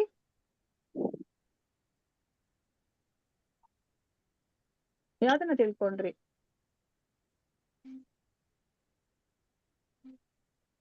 ಸಂಬಂಧ ರೂಪ ಭಕ್ತಿ ಮಾತಾಜಿ. ಸಂಬಂಧ ರೂಪ ಭಕ್ತಿ. ಅದರಲ್ಲಿ ನೀವು ಇವಾಗ ಕಾಮಾನುಗ ಭಕ್ತಿನ ನೀವು ತಿಳ್ಕೊಂಡ್ರಿ ಅಲ್ವಾ? ಕಾಮಾನುಗ ಭಕ್ತಿಯಲ್ಲಿ ಮತ್ತೆ 2 ತರ ಇದೆ. ಯಾವ್ದ್ಯಾವ್ದದು ಕಾಮಾನುಗ ಭಕ್ತಿ? ಪ್ರತ್ಯಕ್ಷ ಮತ್ತು ಪರೋಕ್ಷ ಮಾತಾಜಿ. ಪ್ರತ್ಯಕ್ಷ ಅಂದ್ರೆ ಏನು, ಪರೋಕ್ಷ ಅಂದ್ರೆ ಏನು ಪ್ರಭುಜಿ?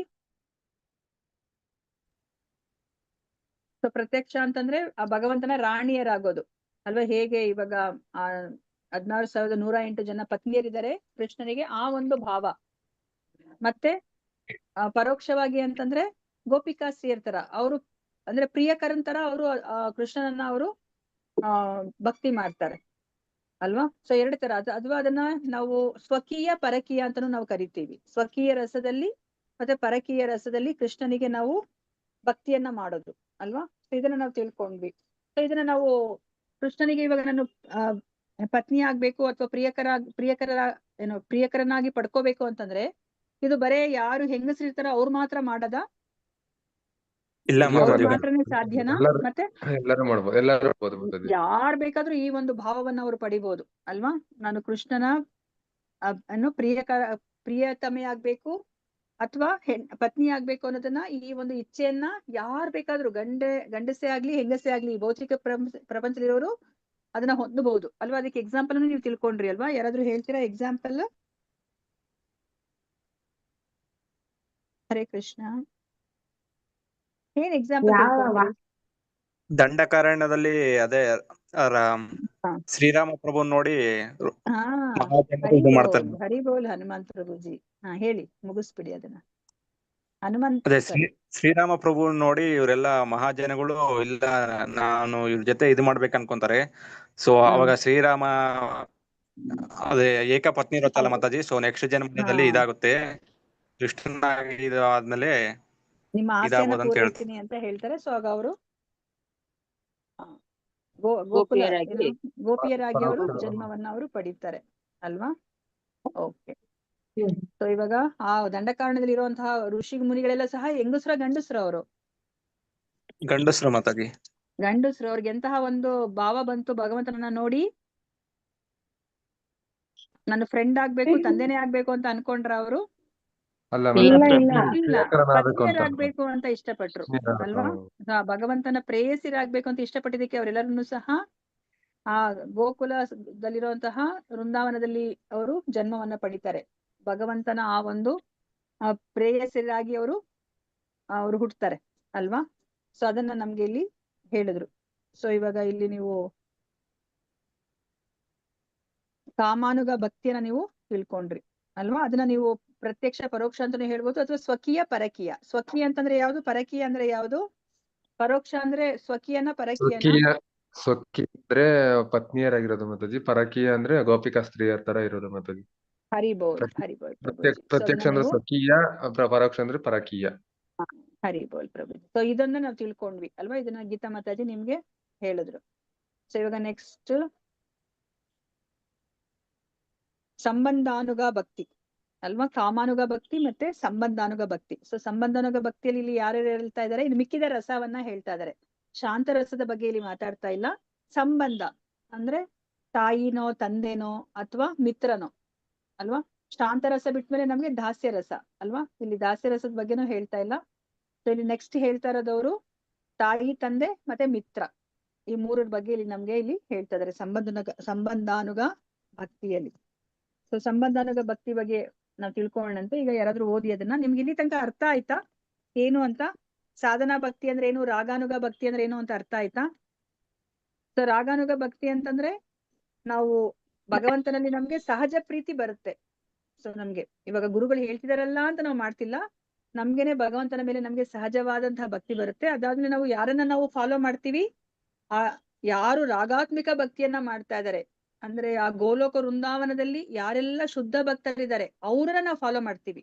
ಅಂದ್ರೆ ಯಶೋದಾಮಯ್ಯನೋ ಅಥವಾ ನಂದ ಮಹಾರಾಜನೋ ಅಥವಾ ಅಲ್ಲಿ ಏನು ಗೋಪಿಕಾ ಸ್ತ್ರೀಯರೋ, ಪತ್ನಿಯರ ಅಂದ್ರೆ 16,108 ಪತ್ನಿಯರೋ, ಅಥವಾ ಮಿತ್ರರು ಅಂದ್ರೆ ಇವಾಗ ಕೃಷ್ಣನಿಗೆ ಎಷ್ಟೊಂದು ಜನ ಮಿತ್ರರಿದ್ದಾರೆ, ಅವ್ರನ್ನ ನಾವು ಫಾಲೋ ಮಾಡ್ತೀವಿ. ಆ ರಾಗಾತ್ಮಿಕ ಭಕ್ತರಿರೋರನ್ನ ನಾವು ಫಾಲೋ ಮಾಡೋದನ್ನೇ ಇಲ್ಲಿ ರಾಗಾನುಗ ಭಕ್ತಿ ಅಂತ ಹೇಳ್ಬಿಟ್ಟು ಇಲ್ಲಿ ಹೇಳ್ತಿದ್ದಾರೆ. ಅಂದ್ರೆ ಯಾವ್ದೋ ಒಂದು ಸಂಬಂಧದಲ್ಲಿ ನಾವು ಭಗವಂತನ ಜೊತೆ ನಾವು, ಅಥವಾ ಯಾವ್ದಾದ್ರು ಒಂದು ರಸದಲ್ಲಿ ನಾವು ಭಗವಂತನ ಜೊತೆ ನಾವು ಸಂಬಂಧವನ್ನ ನಾವು ಇಟ್ಕೋತೀವಿ. ಓಕೆ. ಸೊ ಇದನ್ನ ನಮ್ಗೆ ಇಲ್ಲಿ ರಾಗಾನುಗ ಭಕ್ತಿಲಿ ನಮ್ಗೆ ತಿಳಿಸಿ ಕೊಡ್ತಾ ಇದ್ದಾರೆ. ಇದನ್ನ ಯಾರಾದ್ರೂ ಓದಿ, ಸಂಬಂಧಾನುಗ ಭಕ್ತಿ. ಓದ್ಲ ಮಾತಾಜಿ. ಹರೇ ಕೃಷ್ಣ ಮಾತಾಜಿ. ಓದಿ ಮಾತಾಜಿ. ಸಂಬಂಧಾನುಗ ಭಕ್ತಿ. ತಾಯಿ ತಂದೆಯರಾಗಿಯೋ ಅಥವಾ ಮಿತ್ರರಾಗಿಯೋ ಕೃಷ್ಣನಿಂದ ಆಕರ್ಷಿತರಾಗುವ ಭಕ್ತರು ಕ್ರಮವಾಗಿ ನಂದ ಮಹಾರಾಜನ ಅಥವಾ ಸುಬಲನ ಹೆಜ್ಜೆಜಾಡಿನಲ್ಲಿ ನಡೆಯಬೇಕು. ನಂದ ಮಹಾರಾಜನು ಕೃಷ್ಣನ ಸಾಕು ತಂದೆ ಮತ್ತು ಕೃಷ್ಣನ ಮಿತ್ರರೆಲ್ಲ ಸುಬಲನು ವ್ರಜಭೂಮಿಯಲ್ಲಿ ಪ್ರಭುವಿಗೆ ಅತ್ಯಂತ ಆಪ್ತನು. ಪ್ರಭುವಿನಲ್ಲಿ ಪಿತೃ ಅಥವಾ ಮಿತ್ರ ಭಾವವನ್ನು ಬೆಳೆಸಿಕೊಳ್ಳುವ ಪ್ರಕ್ರಿಯೆಯಲ್ಲಿ 2 ವಿಧವುಂಟು. ನೇರವಾಗಿ ಪ್ರಭುವಿನ ತಂದೆಯಾಗಲು ಪ್ರಯತ್ನಿಸುವುದು ಒಂದು ವಿಧಾನ. ನಂದ ಮಹಾರಾಜನ ಅನುಸರಿಸಿ ಕೃಷ್ಣನ ತಂದೆಯಾಗುವುದರ ಆದರ್ಶವನ್ನು ಆಶಿಸುವುದು ಇನ್ನೊಂದು ಮಾರ್ಗ. ಈ ಎರಡರಲ್ಲಿ ನೇರವಾಗಿ ಕೃಷ್ಣನ ತಂದೆಯಾಗಿರುವ ಪ್ರಯತ್ನವನ್ನು ಶಿಫಾರಸು ಮಾಡಿಲ್ಲ. ಇಂತಹ ಒಂದು ಬೆಳವಣಿಗೆಯು ಮಾಯಾವಾದದ ಜೊತೆ ಬೆರೆತು ಕಲುಷಿತವಾಗಬಹುದು. ಮಾಯಾವಾದಿಗಳು ಅಥವಾ ಅದ್ವೈತಿಗಳು ತಾವೇ ಕೃಷ್ಣ ಎಂದು ಬಗೆಯುತ್ತಾರೆ. ತಾನು ಕೃಷ್ಣನ ತಂದೆ ನಂದ ಮಹಾರಾಜನಾಗಿ ಬಿಟ್ಟಿದ್ದೇನೆಂದು ಒಬ್ಬ ವ್ಯಕ್ತಿಯು ಭಾವಿಸಿದರೆ ಅವನ ಪಿತೃಭಾವವು ಮಾಯಾವಾದದೊಂದಿಗೆ ಬೆರೆತು ಕಲ್ಮಶವಾಗುತ್ತದೆ. ಮಾಯಾವಾದದ ಚಿಂತನ ಕ್ರಮವು ಅಪರಾಧವಾದದ್ದು ಮತ್ತು ಯಾವ ಅಪರಾಧಿಯು ಕೃಷ್ಣನ ಸಾನ್ನಿಧ್ಯದಲ್ಲಿರಲು ಭಗವತ್ ಸಾಮ್ರಾಜ್ಯವನ್ನು ಪ್ರವೇಶಿಸಲಾರನು. ಹರೇ ಕೃಷ್ಣ ಮಾತಾಜಿ. ಹರೇ ಕೃಷ್ಣ ಮಾತಾಜಿ. ಧನ್ಯವಾದಗಳು. ಸೊ ಇಲ್ಲಿ ಏನನ್ನ ಹೇಳ್ತಾ ಇದ್ದಾರೆ? ಧನ್ಯವಾದಗಳು. ಸೊ ತಾಯಿ ತಂದೆಯಾಗಿಯೋ ಅಥವಾ ಮಿತ್ರರಾಗಿಯೋ ನಾನು ಅಂದ್ರೆ ಕೃಷ್ಣ ಜೊತೆ ನಾನು ಇಂತಹ ಸಂಬಂಧವನ್ನ ಪಡ್ಕೋಬೇಕು ಅಂದ್ರೆ ಕೃಷ್ಣನಿಗೆ ನಾನು ತಂದೆ ಆಗ್ಬೇಕು, ಕೃಷ್ಣನಿಗೆ ತಾಯಿ ಆಗ್ಬೇಕು, ಇಲ್ಲಾಂದ್ರೆ ಮಿತ್ರನಾಗ್ಬೇಕು ಅಂತ ಹೇಳ್ಬಿಟ್ಟು ನಾವು ಆ ಒಂದು ಸಂಬಂಧದಲ್ಲಿ ನಾವು ಕೃಷ್ಣನಿಗೆ ಭಕ್ತಿಯನ್ನ ಮಾಡ್ಬೇಕು ಅಂತ ಹೇಳ್ಬಿಟ್ಟು ನಾವು ಇಚ್ಛೆ ಪಟ್ರೆ ನಾವು ಯಾರನ್ನ ನಾವು ಅನುಸರಿಸ್ಬೇಕು ಅಂತ ಹೇಳ್ತಾ ಇದಾರೆ ಇಲ್ಲಿ. ನಾವು ತಂದೆ ಆಗ್ಬೇಕಂದ್ರೆ ನಂದ ಮಹಾರಾಜನ್ನ, ತಾಯಿ ಆಗ್ಬೇಕು ಅಂದ್ರೆ ಯಶೋದ ಮಾತೆಯನ್ನ, ಮತ್ತೆ ಮಿತ್ರನಾಗ್ಬೇಕಂದ್ರೆ ಸುಬಲನ ಹೆಜ್ಜೆ ಜಾಡಿನಲ್ಲಿ ನಾವು ನಡಿಬೇಕು ಅಂತ ಹೇಳ್ಬಿಟ್ಟು ಇಲ್ಲಿ ಹೇಳ್ತಾ ಇದಾರೆ. ಸೊ ನಂದ ಮಹಾರಾಜ ಯಾರು? ಕೃಷ್ಣನ ಸಾಕು ತಂದೆ. ಮತ್ತೆ ಕೃಷ್ಣನ ಮಿತ್ರರಲ್ಲೆಲ್ಲ ಯಾರು ತುಂಬಾ ಆಪ್ತ ಕೃಷ್ಣನಿಗೆ ಅಂತಂದ್ರೆ ಸುಬಲ ಅಂತ ಹೇಳ್ಬಿಟ್ಟು ಇಲ್ಲಿ ಹೇಳ್ತಾ ಇದ್ದಾರೆ. ಸೊ ನಮ್ಗೆ ಇಲ್ಲಿ ತುಂಬಾ ಮುಖ್ಯವಾದ ವಿಷಯವನ್ನ ಹೇಳ್ತಾ ಇದ್ದಾರೆ. ಇವಾಗ ನಿಮ್ಗೆ ಅಕಸ್ಮಾತ್ ಏನಾದ್ರು ನಿಮ್ಗೆ ಕೃಷ್ಣನಿಗೆ ತಾಯಿ ಆಗ್ಬೇಕು ಅಂತ ಅನ್ಸುತ್ತೆ ಅನ್ಕೊಳ್ಳಿ. ಅವಾಗ ಯಾವ ಅರ್ಥ ಅದು? ಕೃಷ್ಣನಿಗೆ ತಾಯಿ ಆಗ್ಬೇಕು ಅಂತ ನೀವು ಅನ್ಕೋತಾ ಇದೀರಲ್ಲ, ಆ ಒಂದು ಇಚ್ಛೆ ಬರ್ತಿದ್ಯಲ್ಲ, ಅದು ಯಾವ ಅರ್ಥದಲ್ಲಿ ನಿಮ್ಗೆ ನಿಮ್ಮ ಪ್ರಕಾರ? ವಾತ್ಸಲ್ಯ ರಸ. ಆ ವಾತ್ಸಲ್ಯ ರಸದಲ್ಲಿ ತಾಯಿಯಾಗಿ ಅಂತ ರಸ ಭಕ್ತಿ ಎರಡು ಒಂದೇ. ಹಾ ಮಾತಾಜಿ. ಸೊ ನೀವು ಅಲ್ಲಿ ಇವಾಗ ಯಶೋದ ಮಾತೆ ತರ ನೀವು ತಾಯಿ ಆಗ್ಬೇಕು ಅಂತ ಅನ್ಕೊಂಡ್ರೆ ಅಲ್ಲಿ ಏನೊಂದು ಅರ್ಥ ಬರುತ್ತೆ? ವಾತ್ಸಲ್ಯ. ಅಂದ್ರೆ ಕೃಷ್ಣನಿಗೆ ತಾಯಿ ಆಗಿರೋ ಇಚ್ಛೆ ಮಾತಾಜಿ. ತಾಯಿ ಮಗನ ಸಂಬಂಧ ಬರುತ್ತೆ ಮಾತಾಜಿ. ಹಾ ಓಕೆ, ಅಲ್ಲಿ ಆಲ್ರೆಡಿ ಕೃಷ್ಣನಿಗೆ ತಾಯಿ ಆಗ್ಬಿಟ್ಟಿದ್ದಾರೆ. ತಾಯಿ ಒಬ್ರಿದ್ದಾರೆ, ಯಶೋದ ಮಾತೆ ಅಲ್ವಾ. ನೀವು ಅಲ್ಲಿ ತಾಯಿ ಆಗೋದು ಅಂದ್ರೆ ಏನರ್ಥ? ಕೃಷ್ಣನಿಗೆ ತಾಯಿ ಆಗ್ಬೇಕು ಅಂದ್ರೆ ಏನರ್ಥ? ಸಂಬಂಧ ಭಕ್ತಿ. ಹಾ? ಸಂಬಂಧ ಭಕ್ತಿ ಅಲ್ವಾ? ಮಾತೃವಾತ್ಸಲ್ಯ ಮಾತಾಜಿ. ಹಾ ಮಾತಾಜಿ, ಆಲ್ರೆಡಿ ಅಲ್ಲಿ ಯಶೋದ ಮಯ್ಯ ಇದ್ದಾರೆ ಅಲ್ಲ. ಮತ್ತೆ ನೀವು ಯಾವ ಅರ್ಥದಲ್ಲಿ ಅಲ್ಲಿ ತಾಯಿ ಆಗ್ಲಿಕ್ಕೆ ಹೊರಟಿದ್ದೀರಾ? ಭಕ್ತಿಯ ಅರ್ಥದಲ್ಲಿ ಮಾತಾಜಿ. ಅಂದ್ರೆ ಯಶೋದ ಮಾತೆ ಜಾಗವನ್ನ ರೀಪ್ಲೇಸ್ ನೀವು ಮಾಡ್ತಾ ಇದ್ದೀರಾ? ನೀವು ಯಶೋದ ಮಾತೆ ಆಗ್ಲಿಕ್ಕೆ ಹೊರಟಿದ್ದೀರಾ? ಇಲ್ಲ ಮಾತಾಜಿ, ಭಾವ ಅಷ್ಟೇ ಅಂತ. ಹಾ, ಅದನ್ನ ನಾವಿಲ್ಲಿ ಅರ್ಥ ಮಾಡ್ಕೋಬೇಕು. ನಾನೇ ಯಶೋದ ಮಾತೆ ಅನ್ನೋ ಒಂದು ಅರ್ಥದಲ್ಲಿ ಏನಾದ್ರೂ ನೀವು ಆ ವಾತ್ಸಲ್ಯ ರಸವನ್ನ ನೀವು ಹೊಂದಿದ್ರೆ ಅದು ಮಾಯಾವಾದಕ್ಕೆ ಹೋಲಿಸ್ತಾ ಇದ್ದಾರೆ ಅಲ್ವಾ. ಹೇಗೆ ಅವರು ತಾವೇ ದೇವರು, ಮಾಯಾವಾದಿಗಳು ಏನ್ ಅನ್ಕೋತಾರೆ, ನಾವೇ ದೇವರು ಅಂತ ಅನ್ಕೋತಾರೆ ಅಲ್ವಾ. ಕೃಷ್ಣನೊಂದಿಗೆ ಅವ್ರನ್ನ ಕೃಷ್ಣನ ತರನೇ ನಾನು ಅಂತ ಅನ್ಕೋತಾರೆ. ಅದೇ ತರನೇ ಇವಾಗ ನಾನು ನಂದ ಮಹಾರಾಜನ ಆಗ್ಬಿಟ್ಟಿದೀನಿ ಅಂದ್ರೆ ತಂದೆಯ ಒಂದು ರಸವನ್ನ ಪಡಿಬೇಕಾದಾಗ ಅವರು ನಾನೇ ನಂದ ಮಹಾರಾಜ ಅಂತ ಅನ್ಕೋಣ ಹಾಗಿಲ್ಲ. ನಾನು ತಾಯಿಯ ಒಂದು ರಸದಲ್ಲಿ ಕೃಷ್ಣನ ಜೊತೆ ಭಕ್ತಿ ಮಾಡ್ತಿದೀನಿ ಅಂತಂದ್ರೆ ನಾನೇ ಯಶೋದ ಮಾತೆ ಅಂತ ಅನ್ಕೋಣ ಹಾಗಿಲ್ಲ ಅಲ್ವಾ. ಅವರ ಜಾಡಿನಲ್ಲಿ ನಾವು ನಡಿಬೇಕಷ್ಟೇನೆ ಅಲ್ವಾ. ಅದನ್ನ ನಾವು ಅರ್ಥ ಮಾಡ್ಕೋಬೇಕು. ನಾನು ರೀಪ್ಲೇಸ್ ಮಾಡ್ಬಿಡ್ತೀನಿ, ನಾನೇ ಯಶೋದ ಮಾತೆ ಆಗ್ಬಿಡ್ತೀನಿ, ನಾನು ಅಷ್ಟು ಭಕ್ತಿಯನ್ನ ಮಾಡಿ ನಾನೇ ಭಕ್ತಿಯನ್ನ ಮಾಡಿ ನಂದ ಮಹಾರಾಜನಾಗ್ಬಿಡ್ತೀನಿ, ನಾನೇ ಭಕ್ತಿಯನ್ನ ಮಾಡಿ ನಾನು ಸುಬಲನಾಗ್ಬಿಡ್ತೀನಿ ಅಂತ ಹೇಳ್ಬಿಟ್ಟು ಅವ್ರನ್ನೇ ನಾನು ರೀಪ್ಲೇಸ್ ಮಾಡ್ಬಿಡ್ತೀನಿ ಅಂತ ನಾವು ಆ ಒಂದು ಯೋಚನೆನ ನಾವು ಮಾಡೋ ಹಾಗಿಲ್ಲ. ಆತರ ಮಾಡಿದ್ರೆ ಸೊ ನಾವಿಲ್ಲಿ ಮಾಯಾವಾದದ ತತ್ವವನ್ನು ನಾವಿಲ್ಲಿ ಪಾಲನೆ ಮಾಡ್ದಂಗ ಆಗತ್ತೆ. ಅದು ನಿಜವಾದ ಭಕ್ತಿ ಅಲ್ಲ, ನಮ್ಗೆ ಹೇಳಿದ್ದಾರೆ ಅಲ್ಲ. ಇದಕ್ಕಿಂತ ಮುಂಚೆ ನಾವು ಚೆನ್ನಾಗಿ ಅರ್ಥ ಮಾಡ್ಕೊಂಡು ನಾವ್ ಯಾವತ್ತೂ ಸಹ ದೇವರಾಗ್ಲಿಕ್ಕೆ ಸಾಧ್ಯ ಇಲ್ಲ. ನೀವ್ ಏನೇ ಯಜ್ಞ ದಾನ ತಪ ಇನ್ನೇನೆಲ್ಲ ಇದೆ ಆತರ ಒಂದು ಏನ್ ಹೇಳ್ತಾರೆ ತಪಸ್ಯ, ಅದೇನೇ ಮಾಡಿದ್ರು ಸಹ ನೀವು ದೇವರಾಗ್ಲಿಕ್ಕೆ ಸಾಧ್ಯ ಇಲ್ಲ. ದೇವರ ಸರಿ ಸಮಾನರಾಗ್ಲಿಕ್ಕೂ ಸಾಧ್ಯ ಇಲ್ಲ, ದೇವರನ್ನ ಮೀರಿಸ್ಲಿಕ್ಕೂ ಸಾಧ್ಯ ಇಲ್ಲ ಅಲ್ವಾ. ಸೊ ಅದಕ್ಕೆ ನಾವ್ ಯಾವತ್ತು ದೇವರಾಗ್ಲಿಕ್ಕೆ ಸಾಧ್ಯ ಇಲ್ಲ. ಆದ್ರೆ ಮಾಯಾವಾದಿಗಳು ಏನ್ ಯೋಚನೆ ಮಾಡ್ತಾರೆ, ನಾನ್ ಇವಾಗ ಈ ತರ ಮಾಯೆಗೆ ಒಳಗಾಗಿದ್ದೀನಿ, ಆಮೇಲೆ ನಾನು ದೇಹವನ್ನ ಬಿಟ್ಮೇಲೆ ನಾನೇ ದೇವರಾಗ್ಬಿಡ್ತೀನಿ ಅಥವಾ ದೇವರಲ್ಲಿ ಐಕ್ಯನಾಗ್ಬಿಡ್ತೀನಿ ಅಂತ ಅವ್ರು ಯೋಚನೆ ಮಾಡ್ತಾರೆ ಅಲ್ವಾ. ನಾವೇನಾದ್ರೂ ಇವಾಗ ಈ ಒಂದು ಭಾವದಲ್ಲಿ ನಾನು ಇವಾಗ ನಂದ ಮಹಾರಾಜನ ಆಗ್ಬಿಡ್ತೀನಿ ಅಥವಾ ಯಶೋದ ಮಾತನೇ ಆಗ್ಬಿಡ್ತೀನಿ ಅನ್ನೋ ಒಂದು ಭಾವದಲ್ಲಿ ನಾವೇನಾದ್ರೂ ಈ ರಾಗಾನುಗ ಭಕ್ತಿಯನ್ನ ಮಾಡಿದ್ರೆ ಅದು ಕಲುಷಿತವಾಗಿರುವಂತದ್ದು, ಅದು ಸರಿಯಾದದಲ್ಲ ಅಂತ ಹೇಳ್ತಿದ್ದಾರೆ. ಮತ್ತೆ ಈ ಒಂದು ಸಂಬಂಧ ಮಾರ್ಗದಲ್ಲಿ ನಾವು ಭಕ್ತಿಯನ್ನ ಮಾಡ್ಬೇಕಂದ್ರೆ 2 ತರ ಇದೆ ಅಂತ ಹೇಳ್ತಾರೆ. ಒಂದು ನೇರವಾಗಿ ನಾವು ಮಾಡುವಂಥದ್ದು, ತಂದೆ ಅಂದ್ರೆ ನಮ್ಗೆ ಗೊತ್ತು ಆ ತಂದೆಯ ಸ್ಥಾನ ಏನು ಅಂತ, ಆತರ ನಾನು ನೇರವಾಗಿ ನಾನು ಮಾಡುವಂಥದ್ದು. ಇನ್ನೊಂದು ನಂದ ಮಹಾರಾಜನ ಜಾಡನ್ನೇ ಅನುಸರಿಸೋದು ಅಲ್ವಾ. ನಮ್ಗೆ ಇದಕ್ಕಿಂತ ಮುಂಚೆ ನಮ್ಗೆ ಉಪದೇಶಾಮೃತದಲ್ಲಿ ಹೇಳಿದ್ದಾರೆ ಯಾರ ಜಾಡನ್ನ ನಾವು ಅನುಸರಿಸ್ಬೇಕು ಅಂತ. ಯಾರಿಗಾದ್ರೂ ಜ್ಞಾಪಕ ಇದೆಯಾ? ಯಾರನ್ನ ನಾವು ಅನುಸರಿಸ್ಬೇಕು ಅಂತ ನಮ್ಗೆ ಹೇಳ್ಕೊಟ್ರು ಕೊನೆಗೆ ಉಪದೇಶಾಮೃತದ ಫೈನಲ್ ಸಾರದಲ್ಲಿ, ಆ ಕೊನೆಯ ಒಂದು ಶ್ಲೋಕದಲ್ಲಿ 11ನೇ ಶ್ಲೋಕದಲ್ಲಿ ಏನನ್ನ ಹೇಳ್ಕೊಟ್ರು?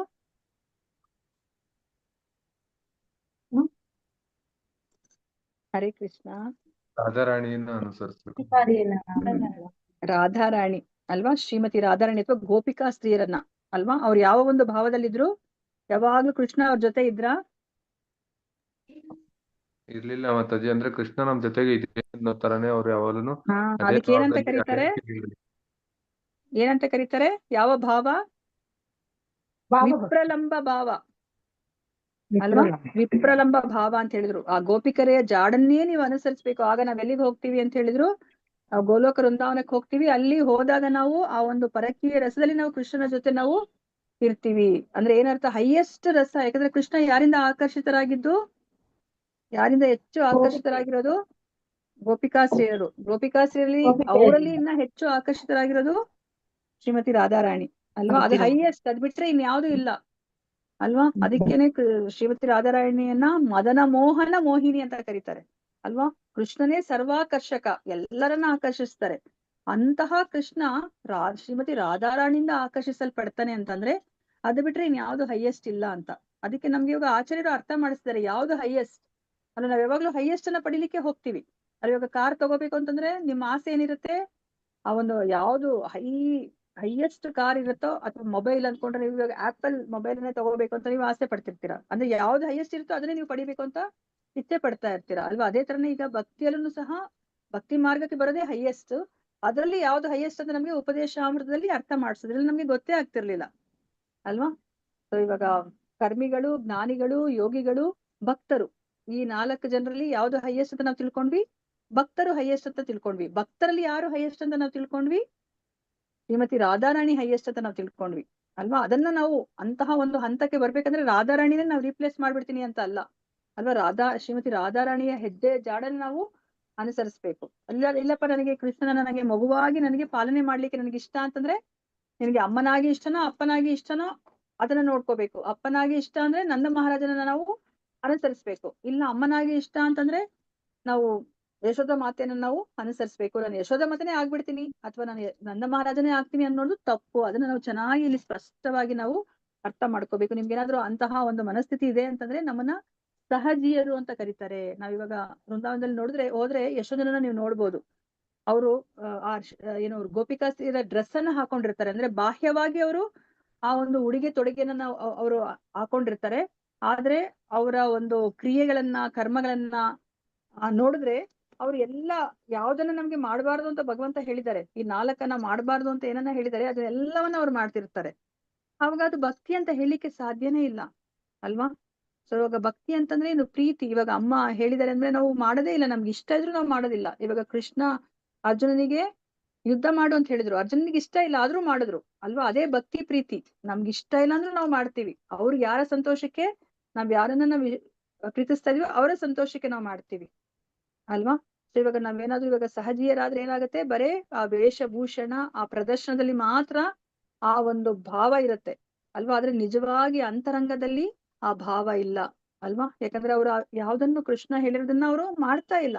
ಈ 4 ನಾವು ಮಾಡ್ಬಾರ್ದು ಅಲ್ವಾ? ದ್ಯೂತಂ ಸ್ತ್ರೀಯಂ ಪಾನಂ ಶೂನಂ ಮಾಡ್ಬಾರ್ದು ಅಂದ್ರೆ ಮಾಡ್ಬಾರ್ದು ಅಲ್ವಾ? ಇಲ್ಲ ನಾನ್ ಮಾಡ್ತೀನಿ ಆದ್ರೆ ನಂಗೆ ಕೃಷ್ಣ ಇಷ್ಟ ಅಂದ್ರೆ ಅದು ನಿಜವಾದ ಇಷ್ಟ ಅಲ್ಲ ಅಲ್ವಾ? ಸುಮ್ನೆ ಬಾಯಿ ಮಾತಿಗೆ ಇಷ್ಟ ಅಲ್ವಾ? ಇವಾಗ ಗುರುಗಳನ್ನು ಅಷ್ಟೇ ನಾನು ಇಷ್ಟ ಪಡ್ತಿದ್ದೆ ಅಂದ್ರೆ ಗುರುಗಳು ಹೇಳಿರೋದನ್ನ ನಾನು ಮಾಡ್ಬೇಕು, ಚಾಚು ತಪ್ಪದೆ ಮಾಡ್ಬೇಕು, ಅದು ನಿಜವಾದ ಇಷ್ಟ.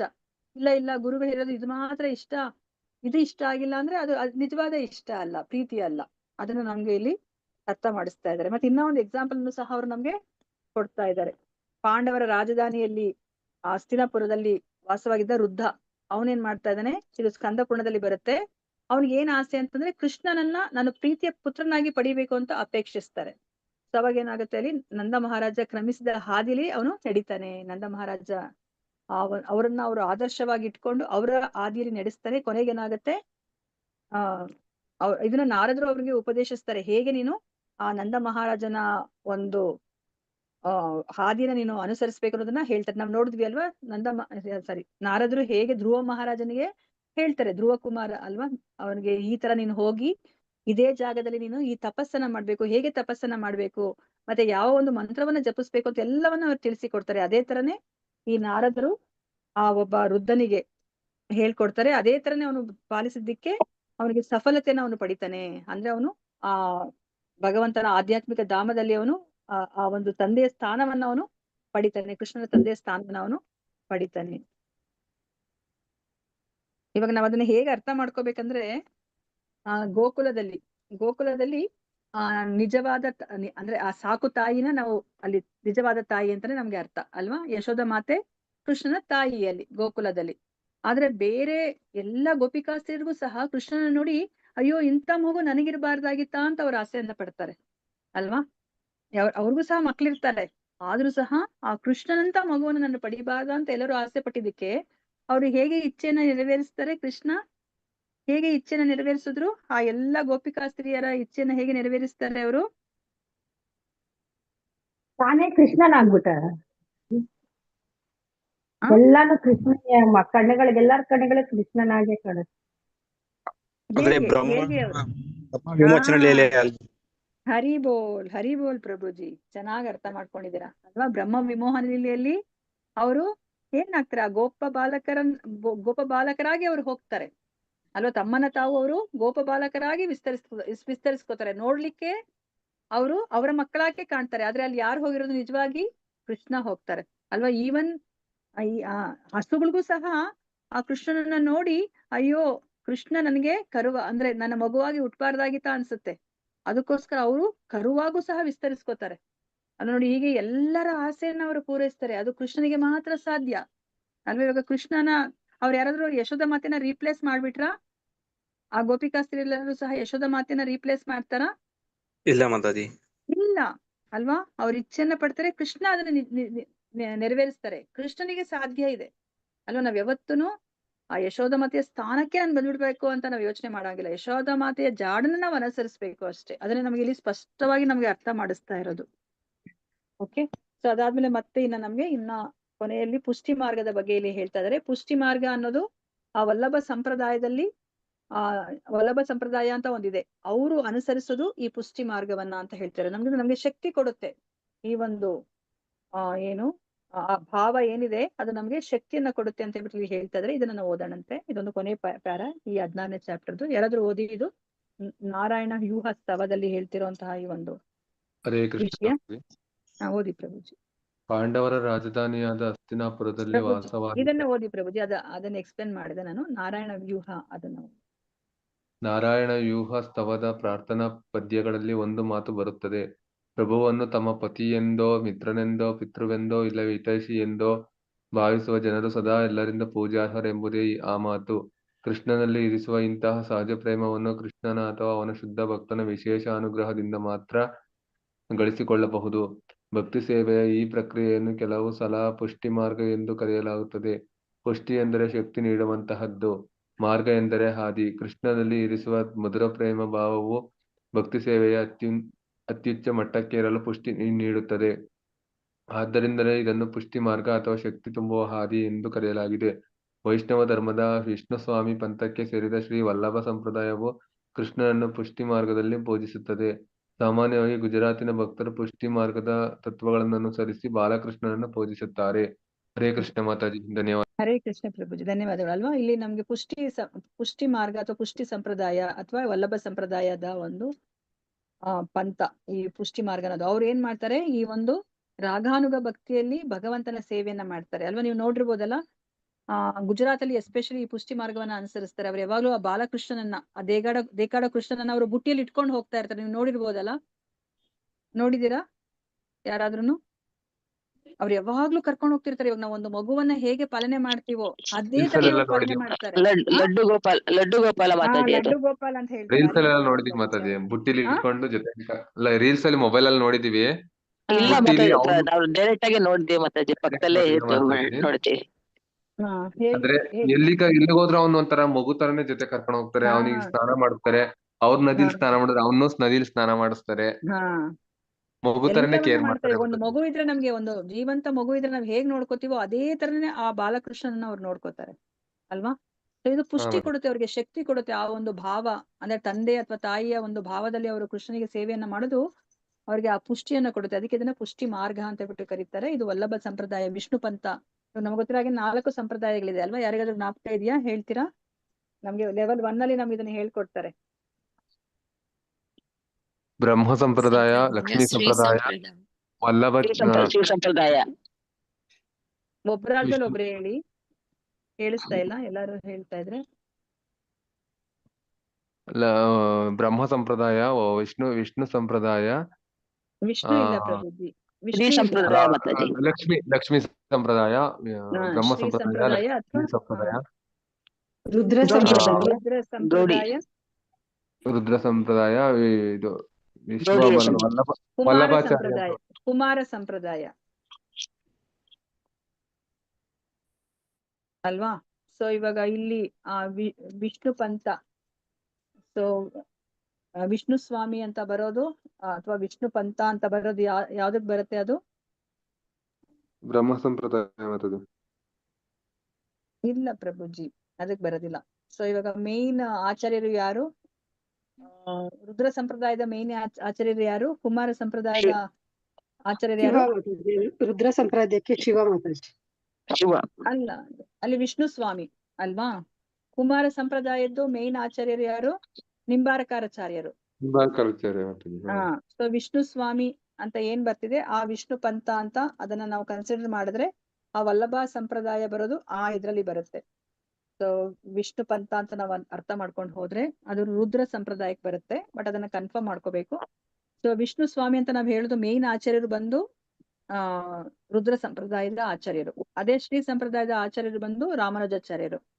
ಸೊ ನಮ್ಮ ಸಂಪ್ರದಾಯದ ಆಚಾರ್ಯರು ಬಂದು, ಸೊ ನಮ್ದು ಮಧ್ವ ಸಂಪ್ರದಾಯ, ಮಧ್ವಾಚಾರ್ಯರು. ಅದಾದ್ಮೇಲೆ ನಮಗೆ ಚೈತನ್ಯ ಮಹಾಪ್ರಭುಗಳು ಬಂದಿರೋದಕ್ಕೇನೆ ಬ್ರಹ್ಮ ಮಧ್ವ ಗೌಡೀಯ ಸಂಪ್ರದಾಯ ಅಂತ ನಮ್ದು ಕರೆಯೋದು. ಅಂದ್ರೆ ಇಸ್ಕಾನ್ ಸಂಸ್ಥೆ ಫಾಲೋ ಮಾಡ್ತಾ ಇರೋಂಥದ್ದು. ಓಕೆ, ಮೇನ್ ಆಚಾರ್ಯರ ಹೆಸರನ್ನ ನಾವು ತಿಳ್ಕೊಂಡಿರ್ಬೇಕಲ್ಲ, ಅದಕ್ಕೆ ನಾನು ಹೇಳ್ದೆ. ಸೊ ಈಗ ನಾವು ಅಧ್ಯಾಯ 17ಕ್ಕೆ ಬರೋಣ. ಭಾವಭಕ್ತಿ. ಇಲ್ಲಿ ತನಕ ಅರ್ಥ ಆಗಿದೆಯಾ ನಿಮ್ಗೆ? ಸಾಧನಾ ಭಕ್ತಿ ಮತ್ತೆ ರಾಗಾನುಗ ಭಕ್ತಿ ಅರ್ಥ ಆಯ್ತಾ? ಸಾಧನಾ ಭಕ್ತಿಲಿ ವೈದಿ ಸಾಧನಾ ಭಕ್ತಿ ಮತ್ತೆ ವೈದಿ ರಾಗಾನುಗ ಭಕ್ತಿ ಅರ್ಥ ಆಯ್ತಾ ನಿಮ್ಗೆ? ಕನ್ಫ್ಯೂಷನ್ ಇದ್ರೆ ಇಲ್ಲಿಗೆ ನೀವು ಇವತ್ತೇ ಕ್ಲಿಯರ್ ಮಾಡ್ಕೊಳ್ಳಿ. ಇಲ್ಲಾಂದ್ರೆ ನೆಕ್ಸ್ಟ್ ಭಾವಭಕ್ತಿ ಏನು ಪ್ರೇಮ ಭಕ್ತಿ ಇನ್ನ ಕಷ್ಟ, ಅದನ್ನ ಅರ್ಥ ಮಾಡ್ಕೊಳ್ಳೋದೇ ಕಷ್ಟ ಇದೆ ಅಲ್ವಾ? ಯಾರಿಗಾದ್ರೂ ಡೌಟ್ ಇದ್ರೆ ಕೇಳಿ.